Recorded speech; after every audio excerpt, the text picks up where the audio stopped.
ਰਿਸ਼ਤੇਦਾਰਾਂ ਨੇ ਵਾਰਨ ਕਰਤਾ ਸੀ ਪੇਰੈਂਟਸ ਨੂੰ ਕਿ ਕਦੇ ਨਹੀਂ ਬੁਲਾਵਾਂਗੇ ਜੇ ਇਹ ਇਸ ਕਰੀਅਰ ਦੇ ਇਸ ਲਾਈਨ ਦੇ ਵਿੱਚ ਕਰੀਅਰ ਬਣਾਉਣਗੇ। ਕਰੈਕਟ।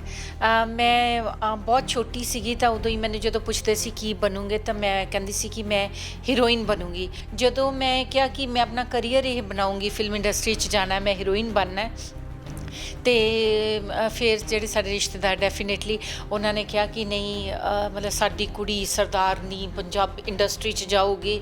ਔਰ ਫਿਲਮ ਇੰਡਸਟਰੀ ਬਾਰੇ ਬਹੁਤ ਹੀ ਗਲਤ ਫਹਿਮੀਆਂ ਹੈ ਲੋਕਾਂ ਨੂੰ। ਨਾ ਸਕੂਲ ਟਾਈਮ 'ਚ ਮੈਂ ਸ਼੍ਰੀਦੇਵੀ ਦੀਆਂ ਫੋਟੋਗ੍ਰਾਫਸ ਕੱਟ ਕੇ ਐਲਬਮ ਬਣਾਉਂਦੀ ਹੁੰਦੀ ਸੀ ਕਿ ਮੇਰੀ ਫੇਵਰੇਟ ਹੈ ਸ਼੍ਰੀਦੇਵੀ। ਜਦੋਂ ਸ਼੍ਰੀਦੇਵੀ ਮੇਰੇ ਸਾਹਮਣੇ ਆਈ, ਉਹ ਮੇਰੇ ਸਾਹਮਣੇ ਸੀਗੇ, ਤਾਂ ਮੈਂ ਨਾ ਪਹਿਲੀ ਵਾਰ ਆਪਣਾ ਡਾਇਲੋਗ ਭੁੱਲੀ। ਮਨ ਕਿਉਂ ਅੱਕ ਗਿਆ ਇੰਨਾ ਜ਼ਿਆਦਾ ਕਿ ਲੱਗਿਆ ਹੁਣ ਫੁੱਲ ਸਟਾਪ ਲੱਗਣਾ ਚਾਹੀਦਾ ਪੰਜਾਬੀ ਇੰਡਸਟਰੀ? ਫਿਲਮਾਂ ਕਰਦੇ ਕਰਦੇ ਇੱਕ ਦੌਰ ਇਹੋ ਜਿਹਾ ਆਇਆ ਜਦੋਂ ਮੈਨੂੰ ਨਾ ਵਲਗੈਰਿਟੀ ਵਾਲੇ ਡਾਇਲੋਗਸ ਦੇਣ ਲੱਗ ਗਏ, ਚੀਪਨੈਸ ਆ ਗਈ ਪੰਜਾਬੀ ਫਿਲਮਾਂ 'ਚ, ਗੰਦੇ ਡਾਇਲੋਗਸ ਆ ਗਏ। ਔਰ ਮੈਂ ਇਹ ਕੰਮ ਕਰਨ ਨਹੀਂ ਗਈ ਸੀ ਫਿਲਮ ਇੰਡਸਟਰੀ 'ਚ। ਮੈਂ ਇੱਦਾਂ ਨਹੀਂ ਮੈਂ ਕਹਿੰਦੀ ਕਿ ਮੈਂ ਗਲੈਮਰਸ ਕੱਪੜੇ ਨਹੀਂ ਪਾਏ ਜਾਂ ਫਿਲਮਾਂ 'ਚ ਇੱਦਾਂ ਨਹੀਂ ਕੀਤਾ, ਪਰ ਇੱਕ ਮੈਂ ਬਹੁਤ ਆਪਣੀ ਇੱਕ ਹੱਦ 'ਤੇ ਰਹੀ ਹਾਂ। ਮਤਲਬ ਮੈਨੂੰ ਹਮੇਸ਼ਾ ਇੱਕ ਉਹ ਸੀਗਾ ਕਿ ਮੇਰੀ ਇਹ ਸੀਮਾ, ਮੈਂ ਇਹ ਤੋਂ ਅੱਗੇ ਲੰਘਣਾ ਨਹੀਂ ਹੈ। ਮੈਂ ਕਦੀ ਆਪਣੀ ਸੀਮਾ ਪਾਰ ਨਹੀਂ ਕੀਤੀ। ਅਤੇ ਮੈਨੂੰ ਉਦੋਂ ਲੱਗਾ ਕਿ ਮੈਂ ਕੀ ਇਹ ਮੈਨੂੰ ਡਾਇਲੋਗ ਦੇ ਰਹੇ, ਮੈਂ ਉਹਨਾਂ ਨੂੰ ਕਹਿੰਦੀ ਸੀ ਮੈਂ ਨਹੀਂ ਇਹ ਬੋਲ ਸਕਦੀ, ਮਤਲਬ ਤੁਸੀਂ ਮੈਨੂੰ ਇਹ ਚੀਪ ਡਾਇਲੋਗ ਦੋਗੇ, ਮੇਰੇ ਕੋਲ ਨਹੀਂ ਬੋਲੇ ਜਾਣੇ। ਨਹੀਂ ਉਪਾਸਨਾ ਜੀ, ਸਕ੍ਰਿਪਟ ਦੀ ਡਿਮਾਂਡ ਹੈ। ਮੈਂ ਕਿਹਾ ਕਿ ਇਹ ਸਕ੍ਰਿਪਟ ਦੀ ਡਿਮਾਂਡ ਤਾਂ ਵੀ ਨਹੀਂ ਮੈਂ ਪੂਰੀ, ਇੱਦਾਂ ਦੀਆਂ ਚੀਜ਼ਾਂ ਤਾਂ ਮੈਂ ਨਹੀਂ ਕਰ ਸਕਦੀ। ਮੇਰੇ ਕੋਲ ਬਹੁਤ ਸਾਰੀਆਂ ਵੈੱਬ ਸੀਰੀਜ਼ ਮੈਂ ਇਹੀ ਕਰ ਰਹੀ ਹਾਂ, ਪਰ ਇਸ ਤੋਂ ਪਹਿਲਾਂ ਮੈਨੂੰ ਜਿਹੜੀਆਂ ਵੈੱਬ ਸੀਰੀਜ਼ ਆਫਰ ਹੋਈਆਂ ਉਹਦੇ 'ਚ ਗੰਦੀਆਂ ਗਾਲਾਂ, ਉਹਦੇ 'ਚ ਮਤਲਬ ਲਿਪ ਕੇਸ ਔਰ ਇਹ ਕੱਪੜੇ ਇੰਨੇ ਪਾ ਸਕਦੇ ਨੇ ਨਾ, ਐਕਸਪੋਜਰ। ਮੈਂ ਕਿਹਾ ਨਹੀਂ, ਇਹ ਕੰਮ ਮੇਰੇ ਕੋਲ ਹੋ ਹੀ ਨਹੀਂ ਸਕਦਾ। ਅਤੇ ਇਸ ਕਰਕੇ ਇਹ ਜਦੋਂ ਮੈਨੂੰ ਇਹ ਵਾਲੇ ਜਦੋਂ ਡਾਇਲੋਗਸ ਉਹਨਾਂ ਨੇ ਦੱਸਣੇ ਸ਼ੁਰੂ ਕੀਤੇ, ਮੈਨੂੰ ਸੁਣਦੇ ਵਕਤ ਵੀ ਮੈਨੂੰ ਉਹ ਲੱਗਦਾ ਕਿ ਨਹੀਂ, ਮਤਲਬ ਮੈਂ ਇਹ ਕੰਮ ਕਰ ਹੀ ਨਹੀਂ। ਜਿਹੜੀ ਚੀਜ਼ ਤੁਹਾਡੀ ਕੌਨਸ਼ੀਅਸ ਹੀ ਨਹੀਂ ਹੈ ਅਲਾਉ ਕਰਦੀ, ਉਹ ਤੁਸੀਂ ਕਿੱਦਾਂ ਕਰ ਸਕਦੇ ਆ। ਅਤੇ ਮੈਂ ਛੱਡਤਾ। ਮੈਂ ਉਸ ਦੋ ਸੋਚਿਆ ਕਿ ਨਹੀਂ, ਪੰਜਾਬੀ ਫਿਲਮਾਂ ਕਰਨੀਆਂ ਬੰਦ ਕਰ ਦਿਓ। ਮਾਂ ਤੋਂ ਉੱਪਰ ਦੁਨੀਆ 'ਚ ਮੈਨੂੰ ਨਹੀਂ ਲੱਗਦਾ ਕਿ ਕੋਈ ਹੁੰਦਾ ਜਿੰਨਾ ਨਿਸਵਾਰਥ ਪਿਆਰ ਇੱਕ ਮਾਂ ਆਪਣੇ ਬੱਚੇ ਨੂੰ ਕਰਦੀ ਹੈ। ਮੈਨੂੰ ਨਹੀਂ ਲੱਗਦਾ ਕਿ ਕੋਈ ਹੋਰ ਕਰ ਸਕਦਾ। ਅੱਜ ਵੀ ਜਿਹੜੀ ਮੇਰੀ ਮਦਰ ਦਾ ਕਮਰਾ, ਉਹਨੂੰ ਅਸੀਂ ਮੰਦਿਰ ਬਣਾ ਦਿੱਤਾ। ਉੱਥੇ ਸਿਰਫ ਮੇਰੀ ਮਦਰ ਦੀਆਂ ਫੋਟੋਆਂ, ਵਾਹਿਗੁਰੂ ਦੀਆਂ ਫੋਟੋਆਂ। ਹੁਣ ਤੁਸੀਂ ਜਾਣਦੇ ਹੀ ਜੇ ਇੱਕ ਕੁੜੀ ਇੱਕ ਪ੍ਰੋਡਿਊਸਰ ਕਹਿੰਦੇ ਹੋਰ ਸਰ ਤੁਸੀਂ ਸਾਡਾ ਕੀ ਹਾਲ ਹੈ ਨਾ, ਔਰ ਇੱਕ ਕੁੜੀ ਹੁੰਦੀ ਉਹ ਥੋੜ੍ਹੀ ਦੂਰੀ ਬਣਾ ਕੇ ਰੱਖਦੀ ਔਰ ਕਹਿੰਦੀ ਨਮਸਤੇ ਸਰ। ਉਹਦੇ 'ਚ ਔਰ ਉਹਦੇ 'ਚ ਫ਼ਰਕ ਮਹਿਸੂਸ ਹੋ ਜਾਂਦਾ। ਪ੍ਰੋਡਿਊਸਰ, ਡਾਇਰੈਕਟਰ ਜਿਹੜੇ ਵੀ ਹੋਣ, ਜਿਹੜਾ ਵੀ ਬੰਦਾ ਹੋਵੇ, ਉਹਨੂੰ ਸਮਝ ਆਉਂਦਾ ਕਿ ਕੁੜੀ ਕਿਹੜੀ ਲਾਈਨ 'ਤੇ ਜਾ ਰਹੀ ਹੈ ਔਰ ਕਿੱਥੇ ਤੱਕ ਜਾ ਸਕਦੀ ਹੈ। ਅਤੇ ਜੇ ਤੁਸੀਂ ਪਹਿਲਾਂ ਤੋਂ ਇੱਕ ਡਿਸਟੈਂਸ ਮੇਨਟੇਨ ਕਰਕੇ ਰੱਖਦੇ ਹੋ ਔਰ ਦੂਸਰੇ ਬੰਦੇ ਨੂੰ ਤੁਸੀਂ ਦੱਸ ਦਿੰਦੇ ਹੋ, ਆਪਣੇ ਐਟੀਟਿਊਡ ਨਾਲ ਤੁਸੀਂ ਦੱਸ ਦਿੰਦੇ ਹੋ ਕਿ ਦੇਖੋ ਜੀ, ਮੈਨੂੰ ਸਿਰਫ ਕੰਮ ਨਾਲ ਮਤਲਬ ਹੈ, ਦੂਸਰੀ ਕਿਸੇ ਚੀਜ਼ ਦਾ ਮੈਨੂੰ ਕੋਈ ਮਤਲਬ ਨਹੀਂ ਹੈ। ਉਹ ਤੁਸੀਂ ਆਪ ਦੱਸਣਾ ਹੁੰਦਾ ਹੈ ਔਰ ਉਹਦੇ ਲਈ ਤੁਹਾਨੂੰ ਕਹਿਣ ਦੀ ਲੋੜ ਨਹੀਂ ਪੈਂਦੀ, ਉਹ ਤੁਹਾਡਾ ਐਟੀਟਿਊਡ ਦੱਸਦਾ। ਔਰ ਜੇ ਕੋਈ ਲੜਕੀ ਇਹ ਕਹਿੰਦੀ ਹੈ ਕਿ ਮੇਰੇ ਨਾਲ ਜ਼ਬਰਦਸਤੀ ਹੋ ਗਈ, ਮੈਨੂੰ ਇਹ ਕਰ ਲਿਆ, ਉਹ ਕਰ ਲਿਆ, ਤਾਂ ਉਹ ਬਿਲਕੁਲ ਝੂਠ ਹੈ, ਬਿਲਕੁਲ ਹੀ ਝੂਠ ਹੈ। ਕਿਉਂਕਿ ਇੱਥੇ ਕੋਈ ਜ਼ਬਰਦਸਤੀ ਨਹੀਂ ਹੈ ਇਸ ਲਾਈਨ 'ਚ ਕਦੀ ਵੀ। ਉਹ ਪਹਿਲਾਂ ਹੀ ਦੇਖ ਲੈਂਦੇ ਹੈ ਕਿ ਜਿੱਦਾਂ ਮੈਂ ਤੁਹਾਨੂੰ ਦੱਸਿਆ, ਕੰਮ ਲੈਣ ਲਈ ਕੁਝ ਕਰਨਾ ਚਾਹੁੰਦੇ ਹੋ ਔਰ ਉਹ ਤੁਹਾਨੂੰ ਬਾਅਦ 'ਚੋਂ ਕੰਮ ਨਹੀਂ ਦਿੰਦੇ, ਫਿਰ ਤੁਸੀਂ ਕਹਿੰਦੇ ਕਿ ਜੀ ਉਹ ਬੰਦੇ ਨੇ ਮੇਰਾ ਰੇਪ ਕਰਤਾ। ਜੋ ਫਿਰ ਕਈ ਕੁੜੀਆਂ ਨੇ ਹੁਣੀ ਥੋੜ੍ਹੇ ਟਾਈਮ ਪਹਿਲਾਂ ਇਹ ਵੀ ਸਟਾਰਟ ਕੀਤਾ ਕਿ ਇਹ ਤਾਂ ਮੈਨੂੰ 5 ਸਾਲ ਤੋਂ ਯੂਜ਼ ਕਰ ਰਿਹਾ। ਮਤਲਬ ਤੁਸੀਂ ਯੂਜ਼ ਹੋਣ ਦਿੱਤਾ ਤਾਂ ਉਹਨੇ ਯੂਜ਼ ਕੀਤਾ। ਸੋ ਸਤਿ ਸ਼੍ਰੀ ਅਕਾਲ ਮੈਮ, ਬਹੁਤ ਹੀ ਜ਼ਿਆਦਾ ਖੂਬਸੂਰਤ ਲੱਗ ਰਹੇ ਹੋ ਤੁਸੀਂ, ਬਹੁਤ ਜ਼ਿਆਦਾ ਪਿਆਰੇ ਲੱਗ ਰਹੇ ਹੋ। ਉਹ ਚਾਮ ਹਜੇ ਵੀ ਬਰਕਰਾਰ ਹੈ। ਥੈਂਕ ਯੂ ਜੀ, ਔਰ ਹਮੇਸ਼ਾ ਰਹੇਗਾ ਜਦ ਤੱਕ ਮੈਂ ਜੀਂਦੀ ਹਾਂ। ਬਿਲਕੁਲ ਰਹੇਗਾ।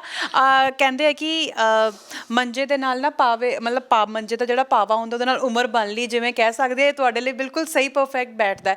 ਤੁਸੀਂ ਜਿਨ੍ਹਾਂ ਦੇ ਫੰਕਸ਼ਨ 'ਤੇ ਜਾ ਰਹੇ ਹੋ, ਉਹਨਾਂ ਨੇ ਆਪਣੀ ਇੱਕ ਇੰਟਰਵਿਊ ਦੇ ਵਿੱਚ ਦੱਸਿਆ ਸੀਗਾ ਕਿ ਉਹ ਤੁਹਾਡੇ ਪਿੱਛੇ ਰਹਿੰਦੇ ਸੀ ਸੈੱਟ 'ਤੇ ਕਿਉਂਕਿ ਤੁਸੀਂ ਬਹੁਤ ਹੀ ਖੂਬਸੂਰਤ ਸੀਗੇ। ਅਤੇ ਉਹ ਹਮੇਸ਼ਾ ਇਸ ਚੀਜ਼ ਦੇ ਲਈ ਨਾ ਉਹ ਪ੍ਰੇਜ਼ ਦੇ ਤੌਰ 'ਤੇ ਕਹਿ ਰਹੇ ਸੀ। ਜਸਵਿੰਦਰ ਭੱਲਾ ਜੀ ਦੀ ਗੱਲ ਕਰ ਰਹੀ ਹੈ, ਇੰਨੇ ਸੋਹਣੇ ਲੱਗ ਰਹੇ, ਇੰਨੇ ਤਿਆਰ ਹੋਏ ਨੇ ਕਿਉਂਕਿ ਅੱਜ ਪੁਖਰਾਜ ਦੀ ਰਿਸੈਪਸ਼ਨ ਪਾਰਟੀ ਹੈ। ਮੈਂ ਉੱਥੇ ਜਾ ਰਹੀ ਹਾਂ। ਜੀ ਜੀ।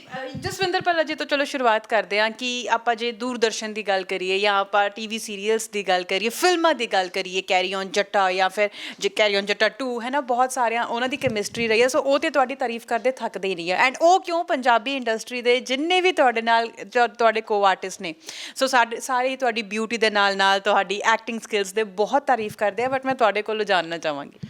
ਨਹੀਂ, ਮੈਂ ਬਹੁਤ ਜ਼ਿਆਦਾ ਸ਼ੁਕਰਗੁਜ਼ਾਰ ਹਾਂ ਕਿ ਇੰਨੇ ਅੱਛੇ ਐਕਟਰਸ, ਚਾਹੇ ਉਹ ਜਸਵਿੰਦਰ ਭੱਲਾ ਜੀ ਹੋਣ ਜਿਨ੍ਹਾਂ ਦੀ ਮਾਸਟਰੀ ਹੈ ਕਾਮੇਡੀ 'ਚ, ਕਰਮਜੀਤ ਅਨਮੋਲ, ਗੁਰਪ੍ਰੀਤ ਘੁੱਗੀ ਜੀ, ਸੰਗਾ ਜੀ, ਸ਼ਿਵੇਂਦਰ ਜੀ, ਮਤਲਬ ਜਿੰਨੇ ਵੀ ਮੇਰੇ ਕੋ ਐਕਟਰਸ ਰਹੇ ਨੇ, ਮੈਨੂੰ ਬਹੁਤ ਹੀ ਪਿਆਰ ਮਿਲਿਆ ਪੰਜਾਬੀ ਫਿਲਮ ਇੰਡਸਟਰੀ ਤੋਂ। ਅਤੇ ਪੰਜਾਬ ਤਾਂ ਖੈਰ ਤੁਹਾਨੂੰ ਪਤਾ ਹੈ, ਮੈਂ ਇੱਥੇ ਪੈਦਾ ਹੋਈ ਹਾਂ, ਮੇਰੀ ਆਪਣੀ ਲੈਂਗੁਏਜ ਹੈ ਪੰਜਾਬੀ, ਅਤੇ ਮੈਨੂੰ ਬੜਾ ਮਜ਼ਾ ਆਉਂਦਾ ਇਹਨਾਂ ਸਾਰਿਆਂ ਨਾਲ ਕੰਮ ਕਰਕੇ, ਕਿਉਂਕਿ ਸਾਡੀ ਕੈਮਿਸਟਰੀ, ਜਦੋਂ ਤੁਸੀਂ ਜਿੱਦਾਂ ਇੱਕ ਇਨਸਾਨ ਦੇ ਨਾਲ ਕਾਫੀ ਫਿਲਮਾਂ 'ਚ ਕੰਮ ਕੀਤਾ ਹੋਵੇ ਤਾਂ ਤੁਹਾਡੀ ਕੈਮਿਸਟਰੀ ਹੋ ਜਾਂਦੀ ਹੈ।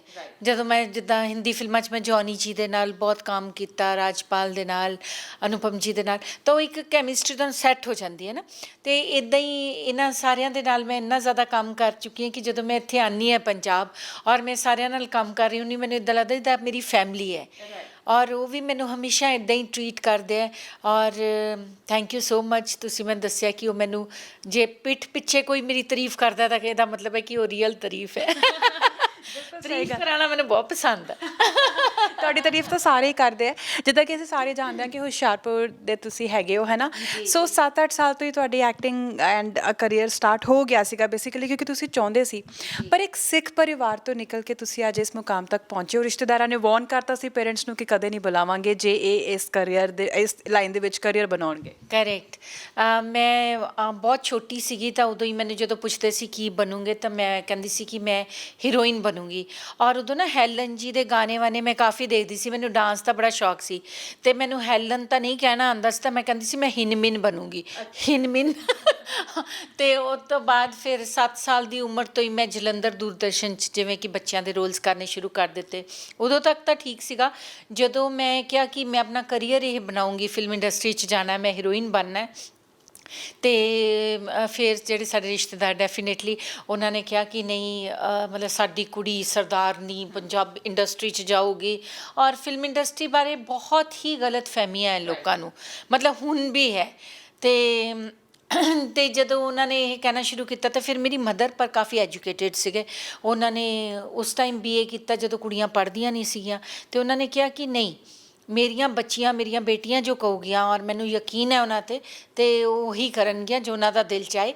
ਔਰ ਹੁਣ ਜਿੱਦਾਂ ਇਹ ਕਹਿਣ ਲੱਗ ਗਏ ਨਾ ਕਿ ਜੋ ਤੁਹਾਡੀ ਹੌਬੀ ਹੋਵੇ ਉਹਨੂੰ ਪ੍ਰੋਫੈਸ਼ਨ ਬਣਾਉਣਾ ਚਾਹੀਦਾ, ਮੇਰੀ ਮਦਰ ਤਾਂ ਉਦੋਂ ਹੀ ਕਹਿੰਦੇ ਸੀ ਕਿ ਜਿਹੜੀ ਉਹਦੀ ਖੁਆਇਸ਼ ਹੈ, ਜਿਹੜੀ ਉਹਦੀ ਇੱਛਾ ਹੈ ਔਰ ਜਿਹਦੇ 'ਚ ਉਹ ਖੁਸ਼ੀ ਮਹਿਸੂਸ ਕਰਦੀ ਹੈ, ਅਤੇ ਜੇ ਉਹੀ ਉਹਦਾ ਪ੍ਰੋਫੈਸ਼ਨ ਹੋਏਗਾ ਤਾਂ ਉਹ ਜ਼ਿੰਦਗੀ ਭਰ ਉਹਨੂੰ ਇੰਜੋਏ ਕਰੇਗੀ, ਉਹ ਥੱਕੇਗੀ ਨਹੀਂ ਕੰਮ ਤੋਂ। ਔਰ ਇਹ ਬਿਲਕੁਲ ਸਹੀ ਗੱਲ ਹੈ ਕਿ ਜਿਹੜੀ ਚੀਜ਼ ਨੂੰ ਤੁਸੀਂ ਪਸੰਦ ਕਰਦੇ ਹੋਵੋ ਉਹਦੇ 'ਚ ਜਦੋਂ ਤੁਸੀਂ ਉਹ ਕੰਮ ਕਰਦੇ ਹੋ। ਮੈਂ ਅੱਜ ਵੀ ਜਦੋਂ ਮੇਰਾ ਇੱਕ ਸ਼ਾਟ ਵੀ ਅੱਛਾ ਹੋ ਜਾਂਦਾ ਨਾ ਤਾਂ ਮੈਂ ਬੜੀ ਖੁਸ਼ ਹੁੰਦੀ ਹੈ, ਔਰ ਮੈਂ ਸਾਰਾ ਟਾਈਮ ਮੈਂ ਗੱਡੀ 'ਚ ਵੀ ਇਹੀ ਸੋਚ ਲੈਂਦੀ ਕਿ ਉਹ ਸ਼ਾਟ ਆਪਣਾ ਵਧੀਆ ਹੋ ਗਿਆ, ਅਤੇ ਅੱਜ ਵੀ ਉਹ ਮੈਨੂੰ ਇੰਜੋਏਮੈਂਟ ਦਿੰਦਾ ਹੈ, ਮੈਨੂੰ ਖੁਸ਼ੀ ਦਿੰਦਾ ਹੈ।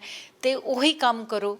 ਸਾਰਿਆਂ ਨੂੰ ਮੈਂ ਉਹੀ ਕਹਿਣਾ ਚਾਹੁੰਦੀ ਹਾਂ ਕਿ ਜੇ ਤੁਹਾਡੇ ਬੱਚੇ ਜਿਹੜਾ ਵੀ ਕੰਮ ਕਰਨਾ ਚਾਹਣ, ਪ੍ਰੋਫੈਸ਼ਨ ਜਿਹੜੇ 'ਚ ਵੀ ਜਾਣਾ ਚਾਹਣ, ਤੁਸੀਂ ਜ਼ਰੂਰ ਜਾਣ ਦਿਓ, ਕਿਉਂਕਿ ਉਹਦੇ 'ਚ ਹੀ ਉਹ ਖੁਸ਼ੀ ਮਹਿਸੂਸ ਕਰਨਗੇ, ਉਹਦੇ 'ਚ ਹੀ ਉਹਨਾਂ ਨੂੰ ਮਜ਼ਾ ਵੀ ਆਏਗਾ ਔਰ ਉਹ ਕਦੀ ਆਪਣੇ ਕੰਮ ਤੋਂ ਥੱਕੂਗੇ ਨਹੀਂ। ਸੋ ਇਹ ਮੇਰੀ ਮੰਮੀ ਨੇ ਕਿਹਾ ਸੀ। ਔਰ ਫਿਰ ਬਾਅਦ 'ਚ ਜਦੋਂ ਮੈਂ ਸਕਸੈਸਫੁਲ ਹੋ ਗਈ, ਮੈਂ ਇੱਥੇ ਚੰਡੀਗੜ੍ਹ ਹੀ ਪੜ੍ਹਦੀ ਸੀ, ਚੰਡੀਗੜ੍ਹ ਯੂਨੀਵਰਸਿਟੀ 'ਚ ਨਾ ਮੈਂ MA ਕਰ ਰਹੀ ਸੀ, MA ਇਨ ਡਰਾਮੈਟਿਕ ਆਰਟਸ, ਅਤੇ ਮੈਨੂੰ 3-4 ਫਿਲਮਾਂ ਦੀ ਆਫਰ ਆਈ ਉਦੋਂ। ਔਰ ਉਹ ਫਿਲਮਾਂ 4 ਫਿਲਮਾਂ ਮੈਂ ਕੀਤੀਆਂ ਸਟੱਡੀ ਦੇ ਦੌਰਾਨ, 4 ਸੁਪਰ ਹਿੱਟ ਹੈ। ਅਤੇ ਜਦੋਂ ਮੈਂ ਬੰਬੇ ਗਈ ਉਦੋਂ ਮੈਨੂੰ ਸਟਰਗਲ ਨਹੀਂ ਕਰਨਾ ਪਿਆ ਕਿ ਮੈਂ ਆਫਿਸਿਸ 'ਚ ਜਾ ਕੇ ਆਪਣੀਆਂ ਫੋਟੋਆਂ ਦਿਖਾ ਰਹੀ ਹਾਂ ਕਿ ਇਹ ਜੀ ਮੈਂ ਉਪਾਸਨਾ, ਇੱਦਾਂ ਨਹੀਂ ਹੋਇਆ। ਮੈਂ ਬੰਬੇ ਜਾਂਦੇ ਹੀ 1-2 ਮਹੀਨੇ ਬਾਅਦ ਹੀ ਮੇਰੇ ਕੋਲ 3-3 4-4 ਸ਼ਿਫਟਾਂ ਸੀ ਕੰਮ ਕਰਨ ਲਈ। ਰਾਈਟ। ਸੋ ਤੁਹਾਡੀ ਮਦਰ ਦਾ ਵੀ ਸੁਪਨਾ ਸੀਗਾ ਕਿ ਉਹ ਇਸ ਲਾਈਨ ਦੇ ਵਿੱਚ ਆ ਸਕਣ, ਅਦਾਕਾਰਾ ਹੈ ਨਾ, ਬਣਨਾ ਚਾਹੁੰਦੇ ਸੀਗੇ। ਤੁਹਾਨੂੰ ਕਿੱਦਾਂ ਪਤਾ?